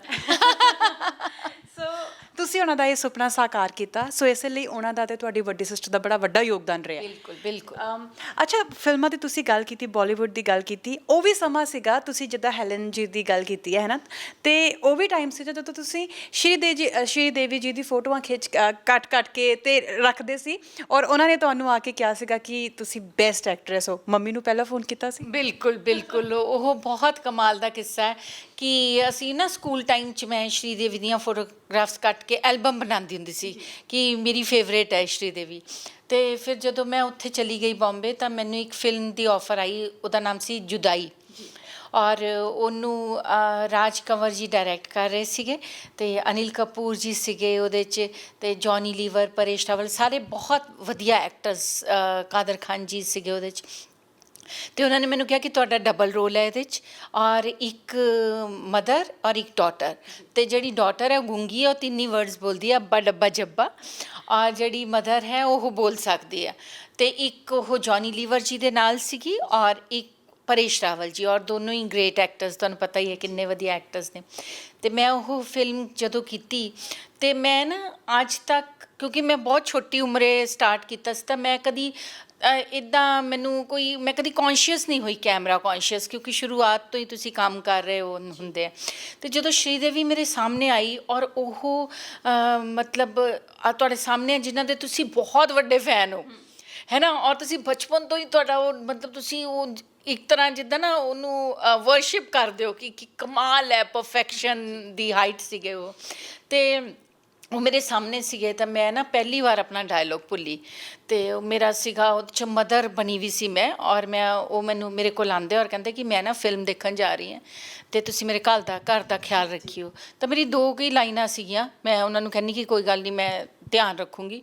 ਔਰ ਉਹ ਜਿਹੜੀਆਂ 2 ਲਾਈਨਾਂ ਨਾ ਉਹੀ ਨਾ ਮੇਰੇ ਕੋਲ ਬੋਲੀਆਂ ਜਾਣ, ਮਤਲਬ ਮੈਂ ਉਹਨਾਂ ਨੂੰ ਦੇਖਾਂ, ਮਤਲਬ ਮੈਨੂੰ ਲੱਗੇ ਕਿ ਇੰਨੀ ਸੋਹਣਾ ਇਨਸਾਨ ਵੀ ਕੋਈ ਹੋ ਸਕਦਾ, ਇੰਨੀ ਬਿਊਟੀਫੁਲ ਸੀਗੇ ਉਹ। ਅਤੇ ਮੈਂ ਉਹਨਾਂ ਨੂੰ ਹੀ ਦੇਖੀ ਜਾਵਾਂ। ਉਹ ਕਹਿੰਦੇ ਉਪਾਸਨਾ ਜੀ ਤਾਂ ਆਪ ਫਿਕਰ, ਮੈਂ ਉਹਨਾਂ ਨੂੰ ਪਤਾ ਸੀ ਮੈਂ ਨਵੀਂ ਆਈ ਹਾਂ, ਅਤੇ ਉਹਨਾਂ ਨੇ ਮੈਨੂੰ ਕਿਹਾ ਤੁਸੀਂ ਫਿਕਰ ਨਾ ਕਰੋ, ਤੁਸੀਂ ਬੋਲੋ ਤੁਸੀਂ ਆਪਣਾ ਡਾਇਲੋਗ, ਕੋਈ ਪ੍ਰੋਬਲਮ ਵਾਲੀ ਗੱਲ ਨਹੀਂ। ਅਤੇ ਮੈਂ ਪਹਿਲੀ ਵਾਰ ਕੌਨਸ਼ੀਅਸ ਹੋਈ ਉਹਨਾਂ ਦੇ। ਔਰ ਜਦੋਂ ਅਸੀਂ ਉਹ ਜਿਹੜੇ ਸ਼ੂਟਿੰਗ ਅਸੀਂ ਕੀਤੀ, ਉਹ ਅਸੀਂ ਹੈਦਰਾਬਾਦ ਕਰ ਰਹੇ ਸੀਗੇ, ਅਤੇ ਉਹਦੇ 2 ਸ਼ੈਡਿਊਲ ਹੋਏ। ਅਤੇ ਫਸਟ ਸ਼ੈਡਿਊਲ ਤੋਂ ਬਾਅਦ ਸੈਕਿੰਡ ਸ਼ੈਡਿਊਲ 'ਤੇ ਬੋਨੀ ਜੀ ਔਰ ਸ਼੍ਰੀ ਜੀ ਮੇਰੇ ਸਾਹਮਣੇ ਉਹ ਆ ਰਹੇ ਸੀ। ਉਹਨਾਂ ਨੂੰ ਦੇਖਦੇ ਨਾ ਮੈਂ ਖੜ੍ਹੇ ਹੋ ਕੇ ਨਮਸਤੇ ਕਰਦੀ ਸੀ, ਮਤਲਬ ਮੈਂ ਉਹਨਾਂ ਨੂੰ ਇੰਨਾ ਬਹੁਤ ਮੇਰੀ ਰਿਸਪੈਕਟ ਸੀ ਉਹਨਾਂ ਲਈ। ਅਤੇ ਉਹ ਮੇਰੇ ਕੋਲ ਰੁਕੇ। ਵੈਸੇ ਸ਼੍ਰੀ ਜੀ ਲਈ ਕਿਹਾ ਜਾਂਦਾ ਹੈ ਕਿ ਉਹ ਜ਼ਿਆਦਾ ਗੱਲ ਨਹੀਂ ਕਰਦੇ ਸੀ ਕਿਸੇ ਦੇ ਨਾਲ, ਬਹੁਤ ਰਿਜ਼ਰਵ ਸੀ, ਪਰ ਉਹ ਮੇਰੇ ਕੋਲ ਆਏ ਔਰ ਉਹਨਾਂ ਨੇ ਮੇਰੇ ਫਸਟ ਰਸ਼ਿਜ਼ ਜਿਹੜੇ ਸੀਗੇ ਉਹ ਦੇਖੇ ਸੀ ਫਿਲਮ ਦੇ। ਅਤੇ ਉਹਨਾਂ ਨੇ ਮੈਨੂੰ ਕਿਹਾ ਉਪਾਸਨਾ, ਮੈਂ ਤੁਹਾਨੂੰ ਕਹਿਣਾ ਚਾਹੁੰਦੀ ਕਿ ਤੁਸੀਂ ਨਾ ਬਹੁਤ ਵਧੀਆ ਐਕਟਰਸ ਹੋ। ਔਰ ਉਹ ਬੰਦਾ ਤੁਹਾਨੂੰ ਕਹਿ ਰਿਹਾ ਹੈ ਜਿਹਦੇ ਤੁਸੀਂ ਫੈਨ ਹੋ। ਔਰ ਉਦੋਂ ਮੋਬਾਈਲ ਨਹੀਂ ਹੁੰਦੇ ਸੀ, ਅਤੇ ਮੈਂ ਉਹ ਸਾਰਾ ਟਾਈਮ ਸਟੂਡੀਓ 'ਚ ਇਹੀ ਲੱਭ ਰਹੀ ਸੀਗੀ ਕਿ ਕਿਤੇ ਮੈਨੂੰ ਮੋਬਾਈਲ ਮਿਲ ਜਾਏ, ਕੋਈ STD ਬੂਥ ਮੈਨੂੰ ਮਿਲੇ, ਔਰ ਮੈਂ ਆਪਣੀ ਮੰਮੀ ਨੂੰ ਕਹਾਂ ਕਿ ਸ਼੍ਰੀਦੇਵੀ ਨੇ ਮੈਨੂੰ ਕਿਹਾ ਕਿ ਮੈਂ ਅੱਛੀ ਐਕਟਰਸ ਹਾਂ। ਅਤੇ ਉਹ ਫਿਰ ਮੈਂ ਮੰਮੀ ਨੂੰ ਕਿਹਾ, ਉਹ ਸਾਰੇ ਬਹੁਤ ਖੁਸ਼ ਹੋਏ, ਮੇਰੇ ਘਰ ਦੇ ਵੀ। ਔਰ ਤੁਹਾਨੂੰ ਤਾਂ ਪਤਾ ਹੀ ਹੈ ਫਿਲਮ ਵੀ ਬਹੁਤ ਵੱਡੀ ਹਿੱਟ ਰਹੀ ਉਹ, ਔਰ ਲੋਕ ਮੇਰੇ ਨਾਮ ਤੋਂ ਜ਼ਿਆਦਾ ਉਦੋਂ ਮੈਨੂੰ ਅੱਬਾ ਡੱਬਾ ਜੱਬਾ ਦੇ ਨਾਮ ਤੋਂ ਜਾਣਨ ਲੱਗ ਗਏ ਸੀ। ਆਮ ਭਾਸ਼ਾ 'ਚ ਲੋਕ ਇਹ ਵਰਡਸ ਨੂੰ ਯੂਜ਼ ਕਰਨ ਲੱਗ ਗਏ, ਅੱਬਾ ਡੱਬਾ ਜੱਬਾ। ਸੋ ਵੀ ਇੱਕ ਬਹੁਤ ਅੱਛਾ ਟਾਈਮ ਰਿਹਾ। ਔਰ ਜਦੋਂ ਉਹ ਨਹੀਂ ਰਹੇ ਸ਼੍ਰੀ ਜੀ ਨੇ, ਫਿਰ ਉਸ ਤੋਂ ਬਾਅਦ ਨਾ ਇੱਕ ਸੀਰੀਅਲ ਬਣਾਇਆ ਸੀ, ਮਾਲਿਨੀ ਅਈਅਰ ਸ਼ਾਇਦ ਉਹਦਾ ਨਾਮ ਸੀ, ਅਤੇ ਉਹਦੇ 'ਚ ਉਹਨਾਂ ਨੇ ਮੈਨੂੰ ਖੁਦ ਰਿਕਮੈਂਡ ਕੀਤਾ ਕਿ ਉਪਾਸਨਾ ਨੂੰ ਬੁਲਾਓ ਇਸ ਰੋਲ ਲਈ। ਅਤੇ ਫਿਰ ਜਦੋਂ ਸ਼੍ਰੀ ਜੀ, ਮਤਲਬ ਮੈਂ ਤਾਂ ਸੋਚ ਹੀ ਨਹੀਂ ਸਕਦੀ ਸੀ, ਮੈਨੂੰ ਲੱਗਾ ਕਿ ਐਵੇਂ ਇਹਦੀ ਉਮਰ ਹੈ ਔਰ ਇਹ ਨਹੀਂ ਹੋ ਸਕਦਾ। ਫਿਰ ਮੈਂ ਉੱਥੇ ਗਈ ਸੀ, ਮੈਨੂੰ ਮਤਲਬ ਬਹੁਤ ਬੁਰਾ ਦਿਨ ਸੀ ਉਹ ਜਦੋਂ ਉਹ ਨਹੀਂ ਰਹੇ। ਜੀ, ਤੁਸੀਂ ਹੁਣੇ ਜ਼ਿਕਰ ਕੀਤਾ ਸੀਗਾ ਕਿ ਪਹਿਲੇ ਸ਼ਾਟ ਦੇ ਵਿੱਚ ਤੁਸੀਂ ਬਸ ਇਹ ਦੇਖ ਰਹੇ ਸੀਗੇ ਕਿ ਇੰਨਾ ਖੂਬਸੂਰਤ ਇਨਸਾਨ ਵੀ ਹੁੰਦਾ ਹੈ, ਲੇਕਿਨ 17-18 ਸਾਲ ਦੀ ਉਮਰ ਦੇ ਵਿੱਚ ਤੁਹਾਨੂੰ ਜਿਹੜੀ ਫਰਸਟ ਫਿਲਮ ਮਿਲੀ ਸੀ, ਉਹ ਤੁਹਾਨੂੰ ਵੀ ਇੱਦਾਂ ਹੀ ਮਿਲੀ ਸੀ ਵਿਦਆਊਟ ਆਡੀਸ਼ਨ, ਇਹ ਦੇਖ ਕੇ ਕਿ ਯਹੀ ਤਾਂ ਚਾਹੀਏ। ਹਾਂ, ਅਸਲ 'ਚ ਮੈਂ ਉਦੋਂ ਪੜ੍ਹ ਰਹੀ ਸੀਗੀ, ਅਤੇ ਮੇਰੀ ਮਾਸੀ ਉੱਥੇ ਰਹਿੰਦੇ ਸੀ ਬੰਬੇ, ਅਤੇ ਚੈਂਬੂਰ। ਮੈਂ ਨਾ ਉਦੋਂ, ਕਿਉਂਕਿ ਮੈਨੂੰ ਜਿੱਦਾਂ ਮੈਂ ਦੱਸਿਆ ਕਿ ਮੈਨੂੰ ਉਹੀ ਇਸੀ ਲਾਈਨ 'ਚ ਜਾਣਾ ਸੀ, ਤਾਂ ਮੈਂ ਲੱਭਦੀ ਰਹਿੰਦੀ ਸੀ ਕੋਈ ਮੈਨੂੰ ਐਸਾ ਮਿਲੇ ਜਿਹੜਾ ਮੈਨੂੰ ਪ੍ਰੋਡਿਊਸਰਸ ਡਾਇਰੈਕਟਰਸ ਦੇ ਨਾਲ ਇੰਟਰੋਡਿਊਸ ਕਰਾ ਦੇ। ਅਤੇ ਉਹ ਮੇਰੇ ਜਿਹੜੇ ਸੀਨੀਅਰ ਸੀਗੇ ਇੰਡੀਅਨ ਥੀਏਟਰ ਦੇ, ਉਹਨਾਂ ਨੇ ਮੈਨੂੰ ਕਿਹਾ ਕਿ ਰਾਮ ਰਾਜ ਨਹਾਟਾ, ਜਿਨ੍ਹਾਂ ਦੀ ਫਿਲਮ ਇਨਫੋਰਮੇਸ਼ਨ ਮੈਗਜ਼ੀਨ ਨਿਕਲਦੀ ਹੈ, ਉਹਨਾਂ ਨੇ ਇੱਕ ਫਿਲਮ ਉਹ ਬਣਾ ਰਹੇ, ਉਹ ਮਾਰਵਾੜੀ ਫਿਲਮ ਹੈ, 2240 ਸਾਸਰੀਏ, ਔਰ ਉਹਦੇ 'ਚ ਹੀਰੋਇਨ ਓਰੀਐਂਟਿਡ ਸਬਜੈਕਟ ਹੈ, ਅਤੇ ਉਹਨਾਂ ਨੂੰ ਇੱਕ ਕੁੜੀ ਚਾਹੀਦੀ ਹੈ ਨਵੀਂ। ਅਤੇ ਮੈਂ ਗਈ ਉਹਨਾਂ ਨੂੰ ਮਿਲਣ, ਔਰ ਉਹਨਾਂ ਦੇ, ਮੈਨੂੰ ਯਾਦ ਹੈ ਅੱਜ ਵੀ ਕਿ ਰਾਮ ਰਾਜ ਨਹਾਟਾ ਜੀ ਔਰ ਉਹਨਾਂ ਦੇ ਮਿਸਿਸ ਬੈਠੇ ਸੀ, ਔਰ ਉਹਨਾਂ ਨੇ ਕਿਹਾ ਇਹੀ ਤਾਂ ਚਾਹੀਦੀ ਹੈ, ਉਹਨਾਂ ਦੇ ਮਿਸਿਸ ਨੇ ਕਿਹਾ। ਔਰ ਉਸ ਤੋਂ ਬਾਅਦ ਮੈਨੂੰ ਫਿਲਮ ਮਿਲ ਗਈ, ਔਰ ਮੇਰਾ ਖਿਆਲ ਹੈ ਕਿ ਅੱਜ ਤੱਕ ਰਾਜਸਥਾਨ 'ਚ ਉਹ ਤੋਂ ਵੱਡੀ ਹਿੱਟ ਫਿਲਮ ਕੋਈ ਵੀ ਨਹੀਂ ਹੈ। ਔਰ ਉਹਦੇ 'ਚ ਮੇਰੇ 'ਤੇ ਪੂਰੀ ਫਿਲਮ ਸੀਗੀ, ਅਤੇ ਬਹੁਤ ਹੀ ਖੂਬਸੂਰਤ ਫਿਲਮ ਬਣੀ ਉਹ। ਉਸ ਤੋਂ ਬਾਅਦ ਉਹਦੇ 'ਤੇ ਜੂਹੀ ਚਾਵਲਾ ਜੀ ਨੇ ਵੀ ਇੱਕ ਫਿਲਮ ਕੀਤੀ ਸੀ ਸਾਜਨ ਕਾ ਘਰ, ਉਹ ਨਹੀਂ ਬਲਕਿ ਨਹੀਂ ਚੱਲੀ। ਇਹ ਫਿਲਮ ਨੇ ਤਾਂ ਮਤਲਬ ਰਿਕਾਰਡਸ ਤੋੜਤੇ ਸੀ ਉਦੋਂ। ਜੀ ਰਿਕਾਰਡ ਤੇ ਤੁਸੀਂ ਬਹੁਤ ਤੋੜੇ ਨੇ, ਸਿਕਸਰ ਤੇ ਤੁਸੀਂ ਬਹੁਤ ਲਗਾਏ ਨੇ, ਬੜੇ ਮੈਚ ਤੁਸੀਂ ਵਿਨ ਕੀਤੇ ਕਿਉਂਕਿ ਤੁਸੀਂ ਵੱਖ-ਵੱਖ ਰੀਜਨਲ ਸਿਨੇਮਾਸ ਦੇ ਨਾਲ ਕੰਮ ਕੀਤਾ ਔਰ ਤੁਹਾਡੀਆਂ ਫਿਲਮਾਂ ਬਹੁਤ ਮੁਕੰਮਲ ਹੋਈਆਂ ਨੇ। ਜਿੱਦਾਂ ਕਿ ਤੁਸੀਂ ਹੁਣੇ ਗੱਲ ਕੀਤੀ ਕਿ ਤੁਹਾਡੀ ਫਰਸਟ ਫਿਲਮ ਸੀ ਔਰ ਹੁਣ ਤੱਕ ਦੀ ਸਭ ਤੋਂ ਇੱਕ ਵੱਡੀ ਫਿਲਮਾਂ ਵਿੱਚੋਂ ਇੱਕ ਉਹਦਾ ਨਾਮ ਅੱਜ ਵੀ ਵੱਜਦਾ ਹੈ। ਸੋ ਮੇਲ ਓਰੀਐਂਟਡ, ਹੀਰੋ ਓਰੀਐਂਟਡ ਦੀ ਜੇ ਗੱਲ ਕਰੀਏ, ਫੀਮੇਲ ਓਰੀਐਂਟਡ ਫਿਲਮਾਂ ਦੀ ਜੇਕਰ ਗੱਲ ਕਰੀਏ, ਐਕਟ੍ਰੈਸਿਸ ਓਰੀਐਂਟਡ ਦੀ ਜੇਕਰ ਗੱਲ ਕਰੀਏ, ਸੋ ਇੱਕ ਦੌਰ ਚੱਲਿਆ ਸੀ ਜਦੋਂ ਅਮਿਤਾਭ ਜੀ ਦੀਆਂ ਫਿਲਮਾਂ ਹੀ ਸੀਗੀਆਂ ਔਰ ਫਿਰ ਉਸ ਤੋਂ ਬਾਅਦ ਤੁਹਾਨੂੰ ਵੀ ਟੈਗ ਮਿਲਿਆ ਸੀਗਾ ਲੇਡੀ ਅਮਿਤਾਭ ਉਪਾਸਨਾ ਸਿੰਘ, ਰਾਈਟ ਨੋ? ਬਿਲਕੁਲ ਬਿਲਕੁਲ। ਮੈਂ ਅਸਲ 'ਚ ਜਿਹੜੀਆਂ ਹਿੰਦੀ ਫਿਲਮਾਂ ਸਟਾਰਟ ਕੀਤੀਆਂ, ਮੇਰੀ ਫਰਸਟ ਜਿਹੜੀ ਹਿੰਦੀ ਫਿਲਮ ਸੀ ਉਹਦਾ ਨਾਮ ਸੀ ਰਾਮਵਤੀ, ਔਰ ਉਹ ਡਾਕੂ ਔਰ ਇੰਸਪੈਕਟਰ ਡਬਲ ਰੋਲ ਸੀ ਮੇਰਾ, ਔਰ ਬਹੁਤ ਵੱਡੀ ਹਿੱਟ ਹੋਈ ਸੀ ਉਹ ਵੀ ਫਿਲਮ ਨਾ ਹਿੰਦੀ ਦੀ। ਉਸ ਤੋਂ ਬਾਅਦ ਲੋਕਾਂ ਨੇ ਮੈਨੂੰ ਉੱਦਾਂ ਦੀਆਂ ਪ੍ਰੋਡਿਊਸਰਸ ਬਹੁਤ ਵੱਡੇ ਸੀ, ਪਰ ਉਹ ਫਿਲਮਾਂ ਤਕਰੀਬਨ ਉਸ ਟਾਈਮ ਇੱਕ ਦੌਰ ਚੱਲਿਆ ਸੀ ਜਦੋਂ ਐਕਸ਼ਨ ਫਿਲਮਾਂ ਦਾ ਦੌਰ ਚੱਲ ਰਿਹਾ ਸੀਗਾ, ਅਤੇ ਮੈਂ ਫਿਰ ਬਹੁਤ ਸਾਰੀਆਂ ਫਿਲਮਾਂ ਕੀਤੀਆਂ ਜਿੱਦਾਂ ਗੰਗਾ ਕਾ ਵਚਨ, ਖੂਨ ਕਾ ਸਿੰਧੂਰ, ਮੈਂ ਹੂੰ ਗੀਤਾ, ਮਤਲਬ ਸਾਰੀਆਂ ਫਿਲਮਾਂ ਮੇਰੇ 'ਤੇ ਹੀ ਹੁੰਦੀਆਂ ਸੀਗੀਆਂ। ਅਤੇ ਉਹ ਇੰਨਾ ਕੁ ਅੱਛਾ ਬਿਜ਼ਨਸ ਕਰਦੀਆਂ ਸੀ ਮੇਰੀਆਂ ਫਿਲਮਾਂ, ਕਿਉਂਕਿ ਜਦੋਂ ਅਮਿਤ ਜੀ ਤਾਂ ਖੈਰ ਬਹੁਤ ਸੀਨੀਅਰ ਹੈਗੇ, ਉਹ ਜਦੋਂ ਫਿਲਮ ਕਰਦੇ ਸੀ ਤਾਂ ਅਮਿਤਾਭ ਬੱਚਨ 'ਤੇ ਹੀ ਫਿਲਮ ਹੁੰਦੀ ਸੀ, ਅਤੇ ਇਹ ਜਿਹੜੀ ਫਿਲਮ ਸੀ ਇਹ ਮੇਰੇ 'ਤੇ ਹੀ ਬੇਸਡ ਹੁੰਦੀ ਸੀ, ਅਤੇ ਉਹ ਫਿਲਮਾਂ ਬਿਜ਼ਨਸ ਵੀ ਕਰ ਰਹੀਆਂ ਸੀ। ਇਸ ਕਰਕੇ ਸਾਰੀ ਪ੍ਰੈਸ ਨੇ ਕਹਿਣਾ ਸ਼ੁਰੂ ਕਰਤਾ ਕਿ ਲੇਡੀ ਅਮਿਤਾਭ ਉਪਾਸਨਾ ਸਿੰਘ, ਅਤੇ ਇਹ ਤੋਂ ਜ਼ਿਆਦਾ ਅੱਛਾ ਮਤਲਬ ਕੀ ਹੋ ਸਕਦਾ ਕਿਸੇ ਲਈ? ਇਹ ਤਾਂ ਬਹੁਤ ਵੱਡਾ ਅਵਾਰਡ ਦੀ ਤਰ੍ਹਾਂ ਹੈ ਕਿਸੇ ਐਕਟਰ ਲਈ ਕਿ ਉਹਦਾ ਕੰਪੈਰੀਜ਼ਨ ਉਸ ਐਕਟਰ ਨਾਲ ਕੀਤਾ ਜਾਏ। ਮੈਂ ਤਾਂ ਬਿਲਕੁਲ ਮੈਂ ਨਹੀਂ ਸਮਝਦੀ ਕਿ ਮੈਂ ਜ਼ਰਾ ਵੀ ਉਹਨਾਂ ਦੀ ਉਹ ਮਤਲਬ ਮੈਂ ਕੁਝ ਵੀ ਨਹੀਂ ਉਹਨਾਂ ਦੇ ਸਾਹਮਣੇ, ਪਰ ਮੈਨੂੰ ਫਿਲਮਾਂ ਚੱਲਣ ਕਰਕੇ ਔਰ ਐਕਸ਼ਨ ਫਿਲਮਾਂ ਹਿੱਟ ਹੋਣ ਕਰਕੇ ਇਹ ਕਿਹਾ ਗਿਆ। ਮੈਂ ਜਦੋਂ ਤੁਹਾਨੂੰ ਦੱਸਾਂ, ਜਦੋਂ ਮੈਂ ਰਾਜਸਥਾਨ 'ਚ ਮੇਰੀ ਪਹਿਲੀ ਫਿਲਮ ਹਿੱਟ ਹੋਈ ਸੀ ਅਤੇ ਲਿਖਦੇ ਸੀ ਕਿ ਰਾਜਸਥਾਨ ਕੀ ਮੀਨਾ ਕੁਮਾਰੀ ਉਪਾਸਨਾ ਸਿੰਘ, ਅਤੇ ਇੱਦਾਂ ਕਰਕੇ ਨਾ ਮੈਨੂੰ ਬਹੁਤ ਸਾਰੇ, ਫਿਰ ਜਦੋਂ ਮੈਂ ਕਾਮੇਡੀ ਕਰਨੀ ਸ਼ੁਰੂ ਕੀਤੀ ਤਾਂ ਕਾਮੇਡੀ ਕੁਈਨ ਉਪਾਸਨਾ ਸਿੰਘ, ਇੱਦਾਂ ਦੇ ਬੜੇ ਤਮਗੇ ਮੈਨੂੰ ਮਿਲੇ ਹੈ। ਅਤੇ ਭੁੱਲ ਗਏ ਤੁਸੀਂ, ਫਿਲਮਾਂ ਇੰਨੀਆਂ ਚੱਲ ਰਹੀਆਂ ਸੀਗੀਆਂ, ਪ੍ਰੋਡਿਊਸਰਸ ਖੁਸ਼ ਸੀ, ਇੰਡਸਟਰੀ ਖੁਸ਼ ਸੀ, ਲੱਕੀ ਵੀ ਤੁਹਾਨੂੰ ਕਿਹਾ ਜਾਂਦਾ ਸੀ, ਲੱਕੀ ਉਪਾਸਨਾ ਸਿੰਘ। ਜੀ ਜੀ, ਕਿਉਂਕਿ ਮੈਂ ਜਿਹੜੀ ਫਿਲਮ ਕਰਦੀ ਸੀ ਵਾਹਿਗੁਰੂ ਦੀ ਇੰਨੀ ਮਿਹਰ ਸੀਗੀ ਔਰ ਮੇਰੀ ਮੰਮੀ ਦਾ ਆਸ਼ੀਰਵਾਦ ਇੰਨਾ ਸੀ ਕਿ ਉਹਨਾਂ ਨੇ ਜਿਹੜੀ ਫਿਲਮ ਮੈਂ ਕਰਾਂ ਉਹ ਹਿੱਟ ਹੋ ਜਾਂਦੀ ਸੀ। ਮਤਲਬ ਉਹਨਾਂ ਦਾ ਅੱਛਾ ਖਾਸਾ ਬਿਜ਼ਨਸ ਹੁੰਦਾ ਸੀ, ਇਸ ਕਰਕੇ ਸਾਰੇ ਮੈਗਜ਼ੀਨਸ 'ਚ ਆਉਂਦਾ ਸੀ ਕਿ ਲੱਕੀਐਸਟ ਗਰਲ ਉਪਾਸਨਾ ਸਿੰਘ, ਔਰ ਉਹਦੀ ਫਿਰ ਮੇਰੀ ਪੂਰੇ ਉਹ ਹੁੰਦੀਆਂ ਸੀ ਕਿ ਕਿੰਨੀਆਂ ਕਿਹੜੀਆਂ ਫਿਲਮਾਂ ਚੱਲੀਆਂ। ਅਤੇ ਮੈਂ ਹੀ ਸ਼ਾਇਦ ਬਹੁਤ ਹੋਰ ਵੀ ਐਕਟਰਸਿਸ ਨੇ ਕੀਤਾ ਹੋਣਾ ਇੱਦਾਂ ਦਾ ਕੰਮ, ਪਰ ਮੈਂ ਤਕਰੀਬਨ ਇੰਡੀਆ ਦੀਆਂ ਸਾਰੀਆਂ ਲੈਂਗੁਏਜਿਸ 'ਚ ਕੰਮ ਕੀਤਾ ਔਰ ਮੈਂ ਹਰ ਤਰ੍ਹਾਂ ਦੇ ਰੋਲਸ ਕੀਤੇ। ਮਤਲਬ ਮੈਂ ਹੀਰੋਇਨ ਤੋਂ ਸ਼ੁਰੂ ਕੀਤਾ, ਫਿਰ ਮੈਂ ਨੈਗੇਟਿਵ ਰੋਲਸ ਵੀ ਕੀਤੇ, ਉਹਦੇ 'ਚ ਵੀ ਮੈਨੂੰ ਕਾਫੀ ਅਵਾਰਡਸ ਮਿਲੇ। ਫਿਰ ਇਮੋਸ਼ਨਲ ਰੋਲਸ ਤਾਂ ਡੈਫੀਨੇਟਲੀ ਮੈਂ ਕੀਤੇ, ਕਾਮੇਡੀ ਮੈਂ ਕੀਤੀ, ਐਕਸ਼ਨ ਰੋਲਸ ਮੈਂ ਕੀਤੇ। ਅਤੇ ਕਹਿੰਦੇ ਨੇ ਕਿ ਜਦੋਂ ਤੁਸੀਂ ਕੋਈ ਐਕਟਰ ਹੁੰਦਾ ਉਹਨੂੰ ਬੰਨ੍ਹ ਦਿੱਤਾ ਜਾਂਦਾ ਹੈ ਇੱਕ ਉਹਦੇ 'ਚ ਕਿ ਨਹੀਂ ਜੀ ਇਹ ਤਾਂ ਕਾਮੇਡੀ ਕਰ ਸਕਦਾ ਹੈ, ਇਹ ਤਾਂ ਹੀਰੋਇਨ ਹੈ ਅਤੇ ਹੀਰੋਇਨ ਦਾ ਹੀ ਰੋਲ ਕਰੇਗੀ, ਇਹ ਇਮੋਸ਼ਨਲੀ ਕਰੇਗੀ, ਇਹ ਐਕਸ਼ਨ। ਪਰ ਮੈਨੂੰ ਕਦੀ ਆਡੀਅנਸ ਨੇ, ਮੈਂ ਬਹੁਤ ਖੁਸ਼ਕਿਸਮਤ ਸਮਝਦੀ ਹਾਂ ਔਰ ਬਹੁਤ ਪਿਆਰ ਮੇਰੇ ਦਰਸ਼ਕਾਂ ਦਾ ਮੈਨੂੰ ਮਿਲਿਆ ਕਿ ਉਹਨਾਂ ਨੇ ਮੈਨੂੰ ਕਦੀ ਬੰਨਿਆ ਨਹੀਂ। ਅਤੇ ਹੁਣ ਵੀ ਜਿਹੜਾ ਮੈਂ ਇੱਥੇ ਕਰਨ ਆਈ ਹਾਂ, ਇਹ ਹੌਟਸਟਾਰ ਲਈ ਇੱਕ ਵੈੱਬ ਸੀਰੀਜ਼ ਹੈ। ਇਹਨਾਂ ਨੇ ਪਹਿਲਾਂ ਮਿਰਜ਼ਾਪੁਰ ਬਣਾਇਆ ਸੀ ਔਰ ਮਿਰਜ਼ਾਪੁਰ 1 ਔਰ 2 ਦੋਨੋਂ ਬਹੁਤ ਹਿੱਟ ਰਹੇ। ਮਿਹਿਰ ਦੇਸਾਈ ਕਰਕੇ ਇਹਨਾਂ ਦੇ ਡਾਇਰੈਕਟਰ ਹੈ, ਗੁਰਮੀਤ ਸਿੰਘ ਪ੍ਰੋਡਿਊਸ ਕਰ ਰਹੇ ਨੇ, ਅਤੇ ਇਹਦੇ 'ਚ ਮੇਰਾ ਬਹੁਤ ਹੀ ਇਮੋਸ਼ਨਲ ਰੋਲ ਹੈ।